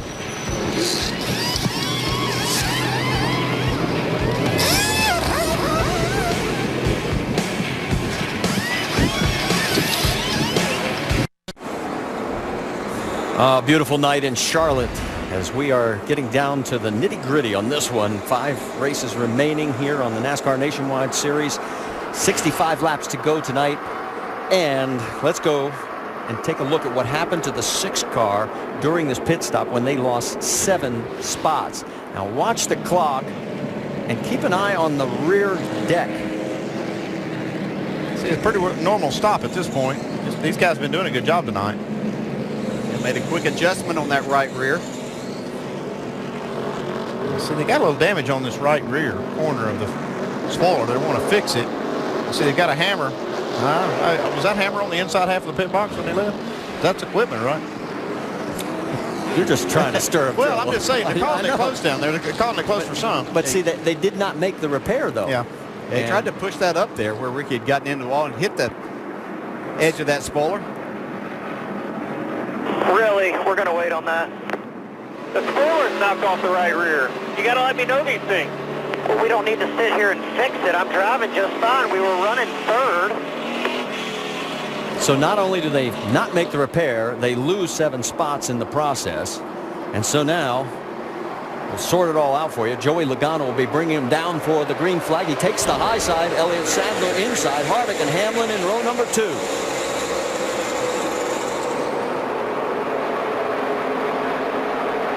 Last time we did this is exactly what we saw. A lot of side-by-side for the first full lap. Yeah, your tires will hold up in the grip wheel. Logano's really been making this high side work for him probably about the last 60, 70 laps of this race. And he and Harvick start to pull some ground, but here comes Sadler back.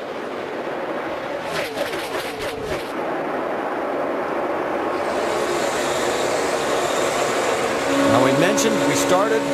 We have 63 laps to go. Remember the spring race, there were 73 laps to go.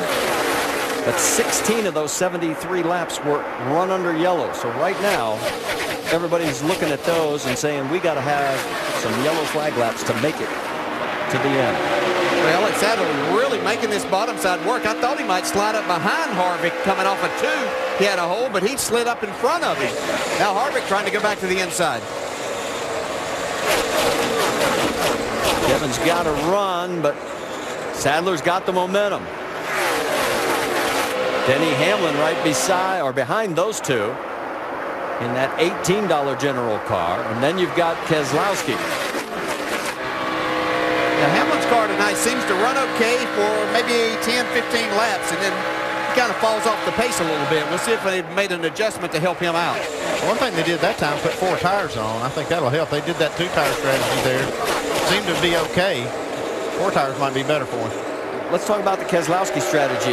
Did you agree with taking 2 full pieces of tape off? Not really. I think all they needed to do was just, I'm not sure the crew could see that debris that was on there. It was black, looked just like the grill. I think they thought they just needed to get tape off when they actually had a big piece of debris on it. Austin Dillon, Ricky Stenhouse Jr., 2 of the 3 in the championship hunt for the NASCAR Nationwide Series. Right now, Dillon would be 31 points behind, and Stenhouse would be 15 points behind Elliott Sadler. And the laps are starting to wind down. Just 60 to go. And Dillon's been trying to dig out of that hole. He got penalized on pit road for having equipment on the wrong half of the pit box. He's starting to make his way back up. Yeah, that was at a time, too. It would have been interesting to see how 2 tires would have worked for him, but he was going to start right up on the front row. All right, let's talk a little bit more about that last pit stop with the 22. Dave Burns, what are you hearing? Well, Marty, as we take a look at the end of that pit stop, we can clearly show where Jeremy Ogles, the front tire carrier, was able to reach around and grab 2 pieces of tape off. First, he reaches left hand for the top piece and then grabs the second one as it leaves and falls to the ground. I checked with Jeremy. He is okay. And Andy, this to noodle on, that piece of debris was over on the right side. They didn't touch that, so it stayed plugging up when it was plugging up. They felt like they needed to get 2 off on that left side to do the cooling. Yeah, if they could just hit that debris, if they could have pulled that off of there, they'd have been fine right back where they were. I'm not sure that they knew it was on there before they pitted. I'm sure he saw it at the last minute, but you can see he can't hardly reach across all the way to the right side of the car from that left side. Remember before, he was like in the first 2 fastest every lap. He wasn't even in the top 3 on this one. Does it change the handling characteristics when you take that much tape off? Well, he's still got blockage from that debris, so I'm just wondering now whether they've got enough tape off to keep it cool. Yeah, and I'm not sure. We'll see here. Bragg right now, knowing that he probably needs to save some fuel to make it to the end. You can't tell about this young man. He's cagey. You know, we don't know what he's thinking all the time out there. But it could affect the handling. To answer your question, it could. Just that little bit could make a big difference in how that race car drives. Well, I tell you, this is a great battle ensuing. There's your top 4, and second and third sort of leaning so close as Harvick narrows the gap, tries the high line again. This is a better run for Harvick. He had a great run the first part of the race, and then had a kind of an off run the last one. He looks like his car is back where it was. Yeah, you can see he had to kind of walk it off the corner there. He's trying to use that second lane up there to get some air on the nose of his race car. As Elliott Sadler's stuck to the bottom this entire run, and Harvick was trying to get a little bit of air to help his car turn just a little bit, but it made him pretty loose on the exit of 2. Saw Joey Logano streak through as you go on board with Brad Keselowski. Logano way up there. He is 0.7 of a second ahead of second place. And Joey looking to make it 8 wins in 18 starts on the NASCAR Nationwide Series, and he was your pre-race pick. If that just, a lot of that came from just looking at this season. How, he's won races where he's dominated.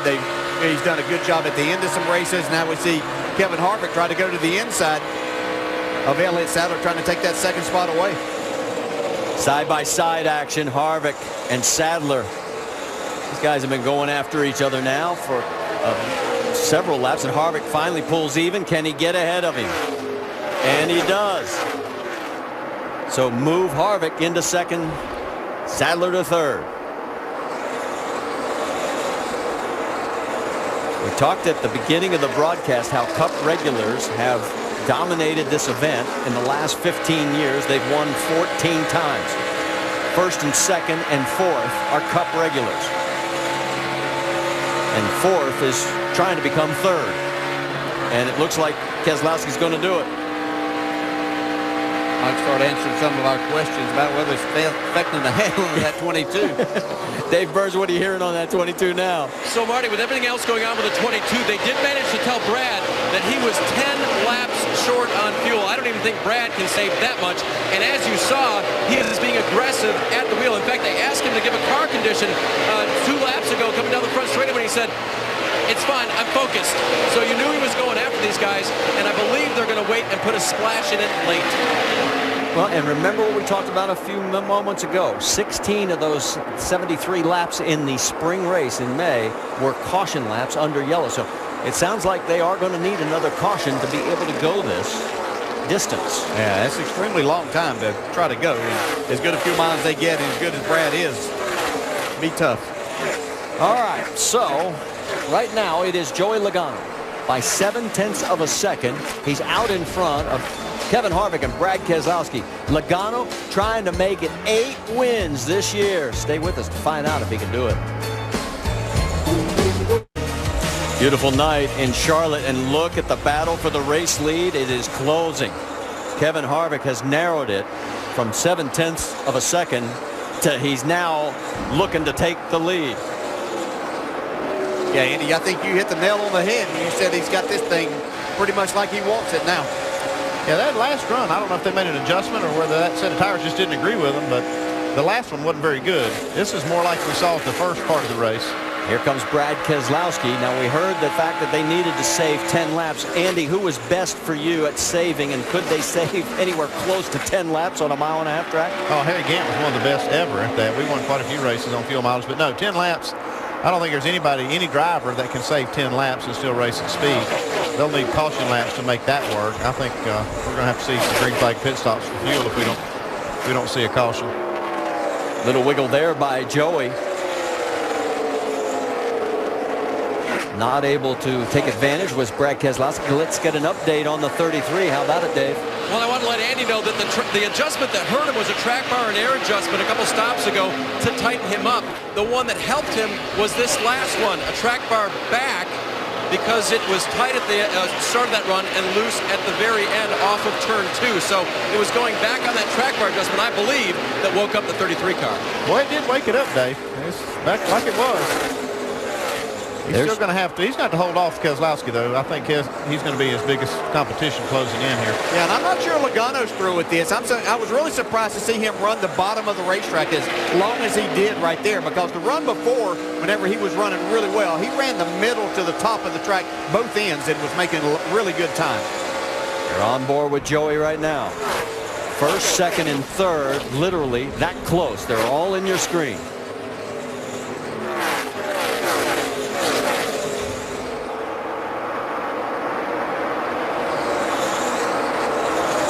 Boy, from that angle, it doesn't look like he can close on him, at least down that stretch. It's a 24 David Starr lap vehicle. You can see right there the run that Joey Logano, that's the highest that I've actually seen him up in turns 3 and 4. He made a huge run down the straightaway there. They get around John West Townley, the 99. A few laps ago, he brushed the wall, did not bring out the caution. Yeah, he had been on the lead lap until he got into the wall.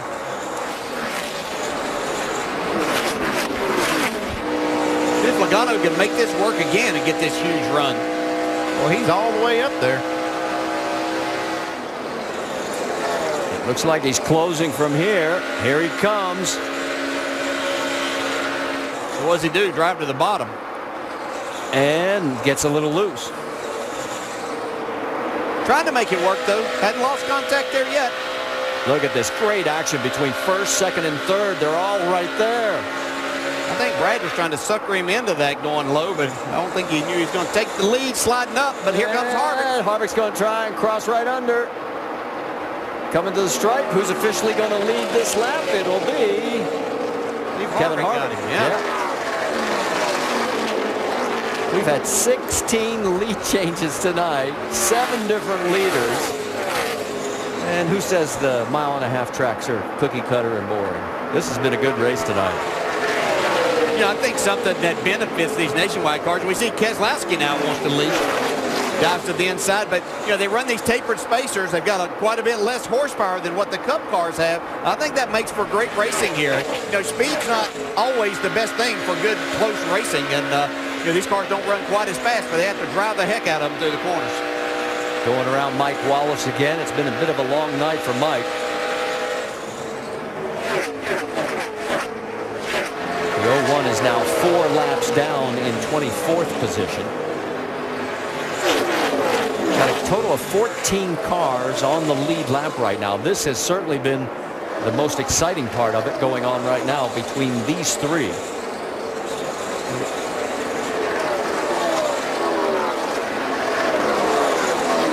There is Ricky Stenhouse Jr. as he is now running in the 8th position, and he has fallen 5 seconds off the pace. 30, 39, 44. I don't care about lap times. A 32, great lap. Same lap time as the leader. I don't want those. What do you make of it? He's frustrated. He's running third. They spent some time to try to fix some obvious damage they had and lost track position. He's not happy about it. He's gained 2 spots since the restart back on lap 137. And if you look at the points right now, there you see how they shake out as Stenhouse would be 13 points behind. Let's get an update from Dr. Jerry Punch. I'm sorry, let's go to Vince. Well, Doc, Marty, not only is he frustrated inside between the ears, but he also has a race car that's giving him a little bit of fit as well. Says it's just too tight, dead center. Trying to make something happen with it, sees how far behind he is from those that he's chasing, and he's got a car that's not doing what he wants it to do, just adding to the frustration of Ricky Stenhouse Jr. Thank you, Vince. As we pointed out, the points so important at this stage. Austin Dillon, 29 markers behind, but what really Elliott Sadler wants, he's running 4th right now. He wants this win tonight because of his mom being here. It's Breast Cancer Awareness Month, but he's got some work to do because he's got to track down the hottest man in the Nationwide Series. Laps winding down, 28 to go now here at Charlotte. Our race leader, Joey Logano, has a 1.3 second lead over Brad Keselowski. Then it's another second back to Kevin Harvick. And Elliott Sadler runs 4th. Denny Hamlin and Kyle Busch round out your top 6. Think you got it saved? We'll try filling one here, Kevin. We need about 9.5 laps total. Think I can slow down that much? Okay, Zephyr, we'll race them hard. We're just out. We'll beat them here on pit road. And that's exactly what we were talking about earlier. Nobody can save 10 laps of fuel. No, can't slow down that much. So, and then the team's saying, okay, we'll beat them off pit road. So now, when do you make your stop? No, you don't want to make it too early in case the yellow comes out and you get caught down a lap or having to make up track position. But you want to try to get this thing done without running out of fuel. I mean, you don't want to let the thing run all the way out. Well, here's a statistic that I'm sure every crew chief is aware of. Final green flag stretch, 12 laps or less in 14 of the last 17 races. So the odds are you're going to get that yellow. Doc, what do you hear on that 20 car? Well, Adam Stevens keeps talking to Joey Logano and telling him, we're going to be short. First he said we're 8 laps short. We said we're 7 laps short. Now we've said they're 6 laps short. I guess they keep calculating they might make it. But really, in essence, what's going to happen is they told Joey to stretch out from the 22 as much as you can. Run as hard as you can absolutely run right now. We are absolutely 6 laps shy of making it. When we make that pit stop, we need all that room we can get on the 22 and the 33. That room right now is a minute or 1.5 seconds. Yeah, I'd say he listened well when they told him to stretch it out because he put the pedal down right there. What we'll have to see on these green flag stops, these people up here at the front racing for this tough pit road to get on. You have to slow down a lot from 180 miles an hour. Who will make that mistake on pit road of speeding? Yeah, 45 is the speed limit on pit road. There is Kevin Harvick right now running in third, 2.4 seconds behind the race leader.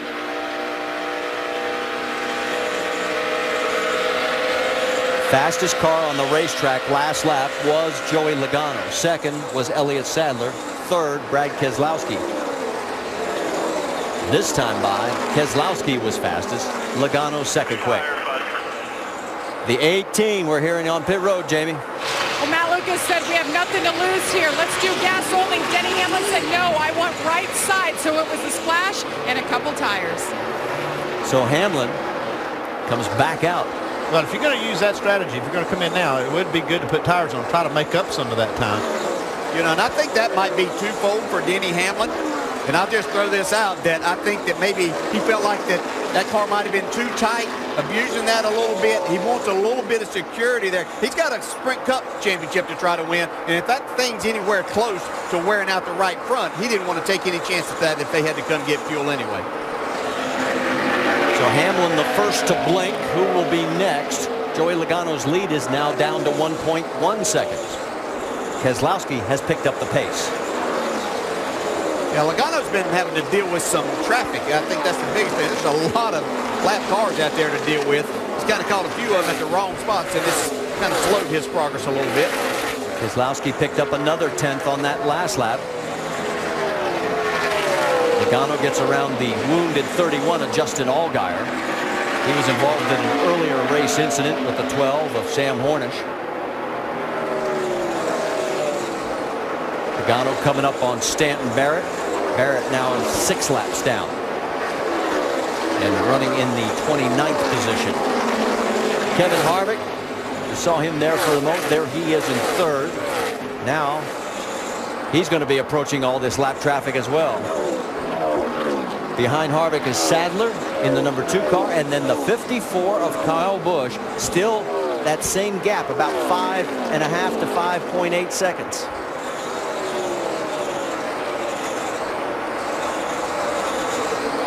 Behind Kyle is the 3 of Austin Dillon on pit road. And Austin is coming on pit road, so he is the second to blink. So all 2 tires, keep counting. Let's send it down to Dr. Jerry Punch. He turns hard left. He'll jam on the brakes. Clock starts. Going to get gas in. Only right side tires. 3 seconds, 5 seconds. Want to get out in under 8 seconds if they can. And they've done it. 7.3. And he's away. So the second car to take 2 tires. Denny Hamlin was the first. And we have 18 laps to go. And Joey Logano's lead is back up to 1.3 seconds. It'll be interesting to see what these leaders do as far as just fuel. Are they going to have to put right sides on, or are they seeing enough wear down there in the pits that it tells them that a full stop may be pushing it to have to even if it's somewhere around 10 laps? Well, Andy, I'm looking at the lap times. Denny Hamlin 30.7, and Joey Logano's last lap was 31.1. Yeah, I'm watching that too, Marty. I don't think there's a lot of speed in those right side tires. Let's send it down to Dr. Jerry Punch again. And that was Reed Sorensen making his final stop. Apparently new race team running really, really well. They had a good run at Atlanta and having another good one here tonight, trying to make their final stop gas only about 3 seconds. So as he comes back out, we're still waiting to see when the leaders up front will make their final stops. 16 laps to go now, and Keselowski is narrowing the gap. He's got some lap traffic to deal with.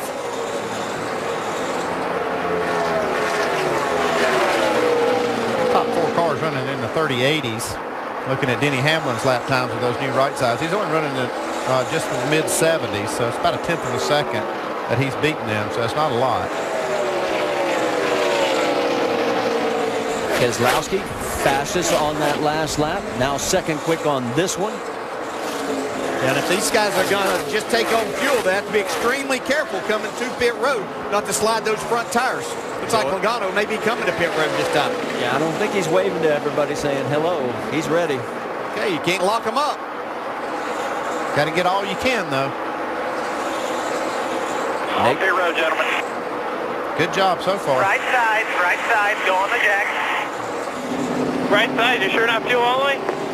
Yes, sir. In away. Doc? Here they go. Several teams in final practice have seen some cords exposing the right front tire. Not wanting to take a chance here with Joey Logano. Right side tires, 4.5 seconds to fuel. He's away. 6.3 for the total stop. That's pretty doggone good. Yeah, that was a good quick stop. Yeah, I was questioning putting 2 tires on him. If you're going to do it that quick, why not? So Logano surrenders the race lead to Brad Keselowski. You saw Brad go by, but remember, he's going to have to stop as well. Now, if Brad's been saving fuel and they know they get good fuel mileage, they can wait longer. They won't have to be on pit road very long. Yeah, they'll need just a little splash. Keselowski's lead over Harvick, 1.1 seconds. See Elliott Sadler hitting pit road along with Kevin Harvick. That's Cole Witt right in front now. Witt trying to stay on the lead lap. Here comes Harvick down pit road, followed by Elliott Sadler. Vince, it's yours. Ricky Stenhouse Jr. coming to the pits for his final time. They were short on fuel just as everyone else is. Right side tires and 1 round in the right rear. Dave? Kevin Harvick has never won here in the Nationwide Series. You see he got fuel only. Elliott Sadler, a championship on the line. He also received fuel only. So they come back out onto the racetrack, and still Brad Keselowski is doing it again. You just heard the call. Going to pit this time. So there'll be 10 laps to go. I think Logano's team opened the door up for him here. You're behind you. I'll take those 2 tires. They can get gas and go. Maybe steal a win. I don't think they came out ahead of Logano, though. 7's in, Jamie Little. And Danica Patrick wanting actually an adjustment here, track bar adjustment. They're going to go up a little bit. You see it go in the window in the back right side tires, and 1 can of fuel, Dave. Brad Keselowski feels like going through traffic. He really abused his right front tire. So look for them to possibly change right sides. That was the call early on, and they're not going to do it. It's going to be fuel only. Brad's going to have to live with it. Just a few seconds of gas, and they pull it free, and they don't believe that they got enough in there. Well, we'll have to find out later. James Buescher is in. Doc. There's about 2.8 or 2.9 seconds of fuel. They're going to hold him, and he should be gone. It's 3.3 overall stop. So the stops are happening fast and furious here. Kyle Busch is your race leader.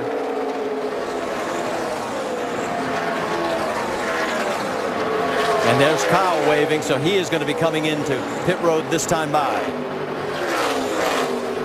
I guess the big question mark is, did they get enough fuel in that 22?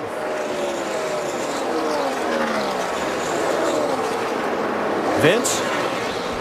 Kyle Busch told his crew chief Mike Beam, let's wait to the very last moment to pit, and that's exactly what they've done. The last car in, it's 3 seconds of fuel is all they need. No tires for the 54. Your race leader now is Brian Scott. He's our 9th different leader. We've had 20 lead changes, but he too has to stop. Here he comes, giving the signal out the window.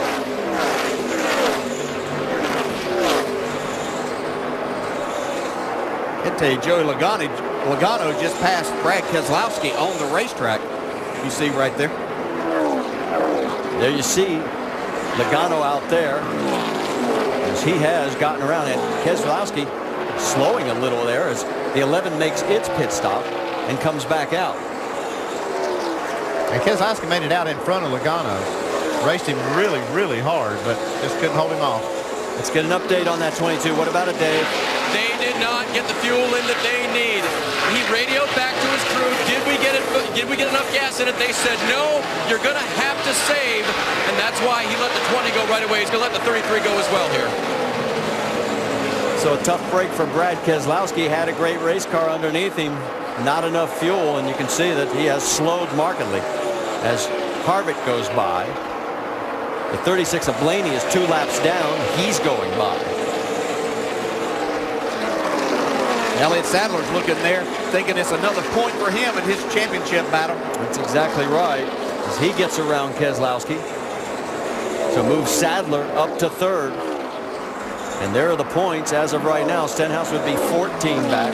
Dillon 30 back.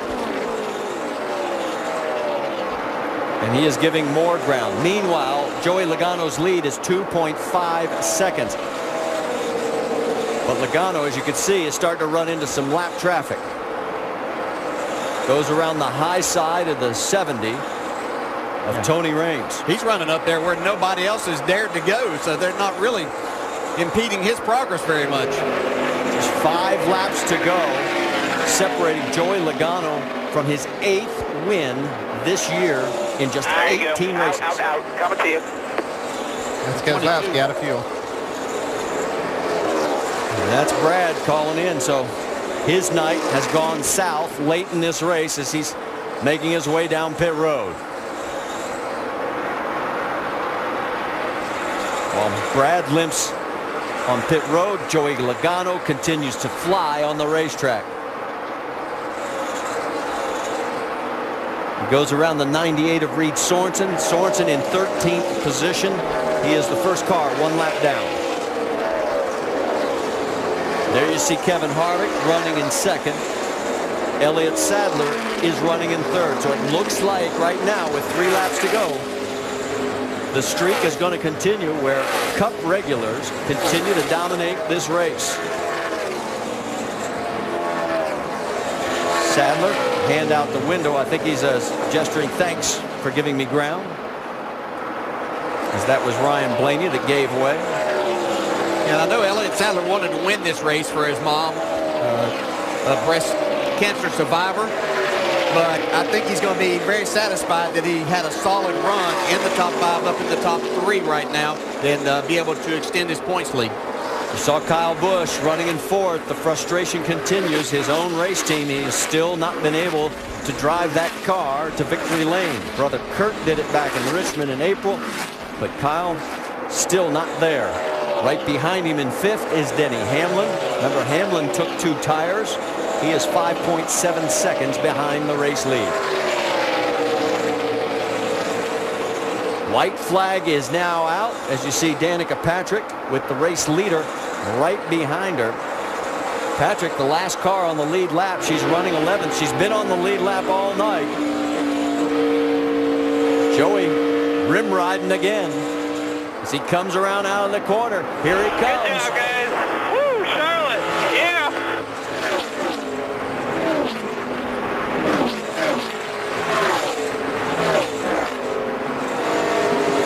Great job, guys. Cool to finally win here, huh? Awesome. Adam, you're the man. 17th career win in his 106th start. We're going to have to do the win percentage now. He's 8 out of 18 this year.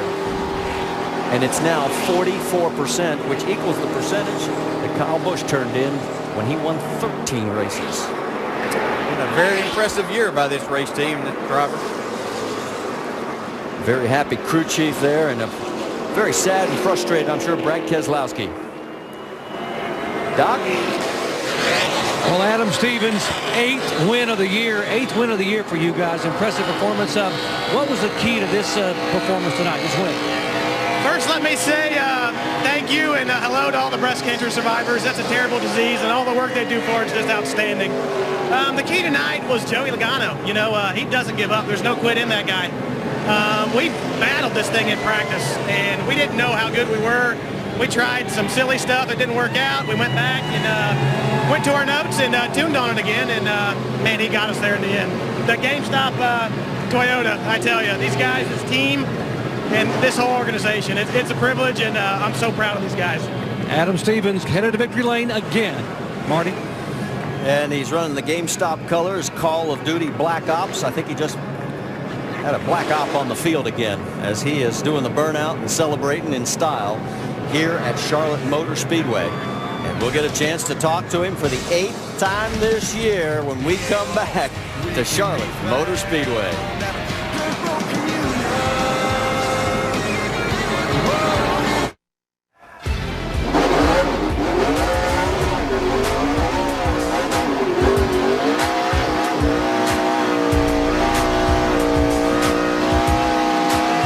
Some of the noise from inside the cockpit from our microphone, riding along with the winner, Joey Logano. And look at these numbers, guys.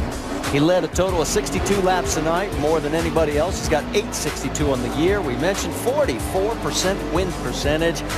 Let's go talk to the winner for the 8th time this year.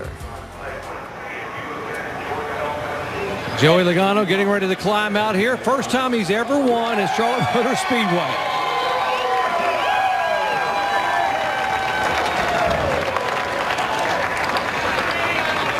17 career nationwide wins, 8 on the season, and Joey waving up to his crew. Hey, Joey, what a great night. The only glitch seemed to be when you sort of semi-questioned the 2 tires change on the final stop. What was that about? I should know better than to question Adam Stevens. He's man, he's just amazing. He's given me great cars every single weekend. I've had a shot to win, and we had to work really hard for this. The 22 was really good about mid-part of the race, and he made some good adjustments. I found a new line and was able to make this GameStop Toyota Call of Duty on it up fast enough to win. So obviously really cool to win Dollar General race as one of our sponsors here at Gibbs. Cool to win that race for him, and with Rick and all the guys here. So I'm excited about it. Obviously Sport Clips, Sea-Line, all those guys nationwide. Thank you for all the fans. Thanks for coming out here tonight. We saw the 33 car come sailing by you. It looked like you were pretty helpless, and then suddenly you moved and changed line, and here you come sailing back by. How did you know to make that move? Well, I was kind of, I didn't have an option. I was getting beat, and I was like, man, I got to find something. And I moved to the top, and I was like, hey, here's something here. And just kind of had to adjust my style a little bit and get this old 20 car rocking. So, you know, I'm glad to get these guys in the victory lane one more time. So, still got a few more left. Congratulations. Thank you. Joey Logano wins for the first time in his career in a NASCAR Nationwide Series car here at the home track at Charlotte Motor Speedway. Artie? And Doc, with his Toyota finishing ahead of the Chevrolets, it denies Chevrolet the Manufacturers Championship for at least one more race. And here are the results, as you can see through the top 10.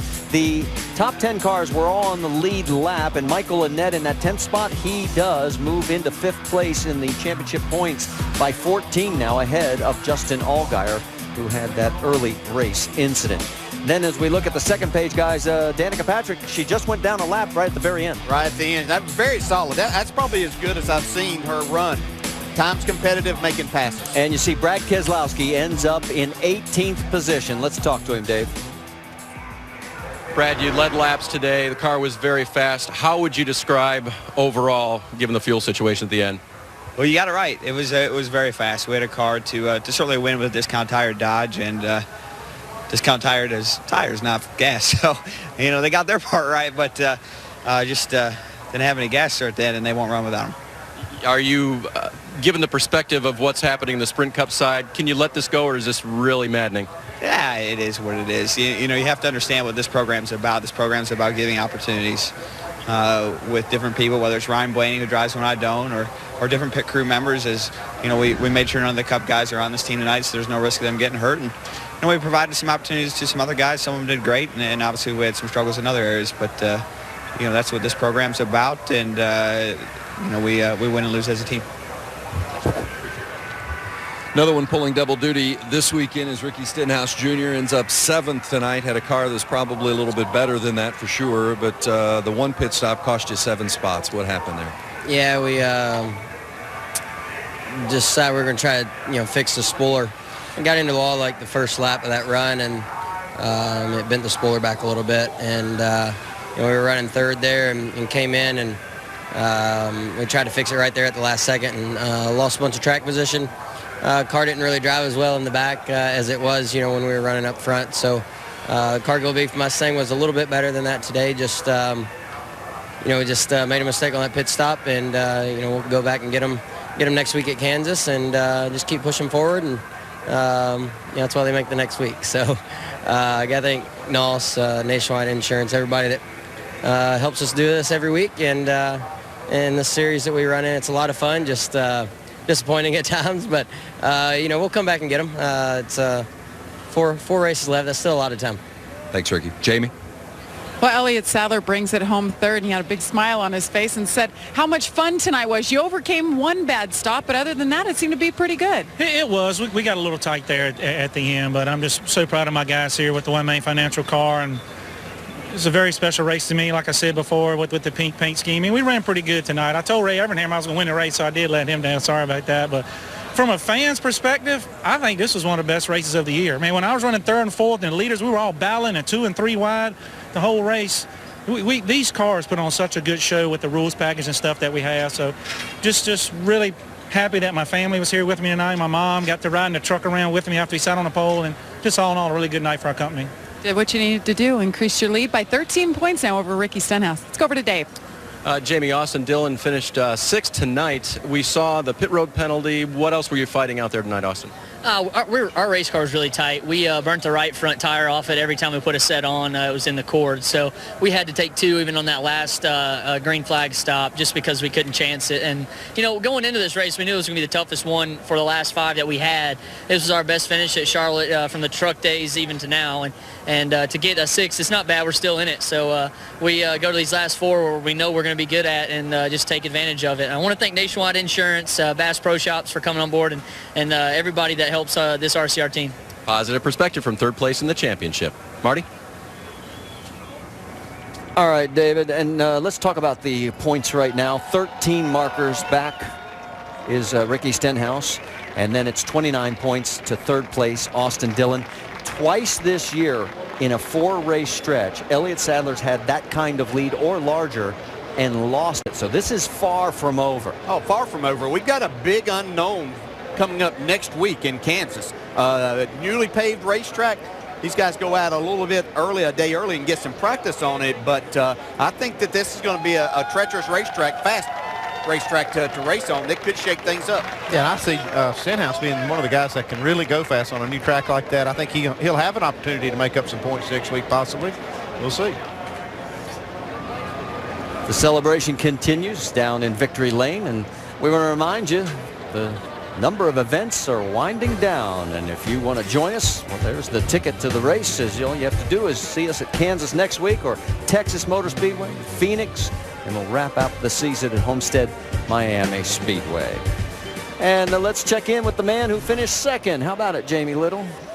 Well, Kevin Harvick brings it home 2nd. It's surprising to see that is your best finish in the Nationwide Series here at Charlotte. But you guys had a pretty good race going. Was it as exciting for you guys inside as it was for us watching? Yeah, our Menards Ream Chevy has been really good here the last 2 races. We've led a bunch of laps and had a lot of fun racing with all those guys tonight. So I enjoyed it, and we came up a little short and got working on a few new things and got a good direction for that. But it's always fun when you can have a race like that. Absolutely. Kevin Harvick will be back in the car at Texas. Thanks, Jamie. A lot of championship implications out there tonight. And Ray, you've been talking all night long. When the championship is this close, only 13 points between the top 2 drivers now, you simply cannot make mistakes. And a few of our title contenders tonight did just that. Well, they did. We saw some mistakes on pit road, bad stops under green, and we saw an issue with Ricky Stenhouse's pit crew trying to fix some damage. We also saw some great pit stops. The 20 car taking 2 tires, so elevator up, elevator down, made a difference on pit road tonight and open up the point spread. So right now, Ricky Stenhouse trails Elliott Sadler by 13 with 4 to go. Austin Dillon back by 29. 2-man race? Yeah, I think it is a 2-man race right now, Nicole. I think it is the 2 car and the 6 car. I was really concerned for Ricky Stenhouse tonight because we saw the spoiler in the right rear corner. That car bent back. That loses quite a bit of downforce. I really thought they should have spent more time, fixed that, got it back in the game. But Ricky really didn't know how much damage was done to that car, and it really slowed it down. Yeah, it really did. The thing on my mind, though, is how good are these Joe Gibbs race cars? I mean, obviously, we saw Kyle Busch set some tremendous records over the past couple seasons in that race car. Now we're seeing Joey Logano do basically the same thing, and Kyle Busch struggle in his own car. So I think those Joe Gibbs race cars are pretty darn good. And you know what? These guys don't race at Talladega. Next week is their wild card, that's this right. newly repaved Kansas. I look forward to that, Marty. All right, thank you, Nicole. As the celebration continues, and take a look at the single season most wins. Kyle Busch set the mark at 13 in 2010. Sam Ard and Kyle back in 1983 and 2008 respectively had 10. Kevin Harvick racked up 9 in 06. And now Joey Logano is in some select company. Yeah, he's done it in only 18 races, though. That's the incredible part of that. Yeah, just another solid victory. And I think Brad's exactly right. This organization at Joe Gibbs, they put a lot of effort into this. They've got some really good people. And what we've seen is a lot what Brad Keselowski was talking about with his race team in this nationwide series is they use those people, build those people up, and get them ready to move to Cup and have them there. And these drivers certainly benefit from having a great operation like that. You know, Adam was struggling with that hat. He's had 8 times to practice all that. I'm surprised he had any fun. There's J.D. Gibbs as he is relishing the moment as well. And as you see, it's about time for us to say farewell. There is the coach, as he is a very happy camper. What about tomorrow? What do you think about tomorrow's race? Yeah, one thing I see is that high line. I really like what we saw out of Logano. He moved up there, found a lot of speed. I think we're going to see a lot of Cup cars up there tomorrow night. It certainly opened some other drivers that weren't involved in this that will be in the Cup race tomorrow night, open their eyes to something that they'll have to at least experiment with. I think we're going to see a great race. Strategy is going to play a point, and drivers got their hands full at a tough racetrack. And you saw the Bank of America on ABC at 7 o'clock Eastern tomorrow. And our next stop is at Kansas, 3 o'clock Eastern next Saturday, right here in ESPN. Coming up next, it is Sports Center. And for all of us here, well, we sure have appreciated you joining us tonight here at Charlotte Motor Speedway, as it has been one great night of racing. 9 different leaders, 21 lead changes, and despite 5 cautions, it was one heck of a race. For our entire ESPN crew, I'm Marty Reed. Thanks so much for joining us here on the NASCAR Nationwide Series. We'll see you next week in Kansas. Till we meet again.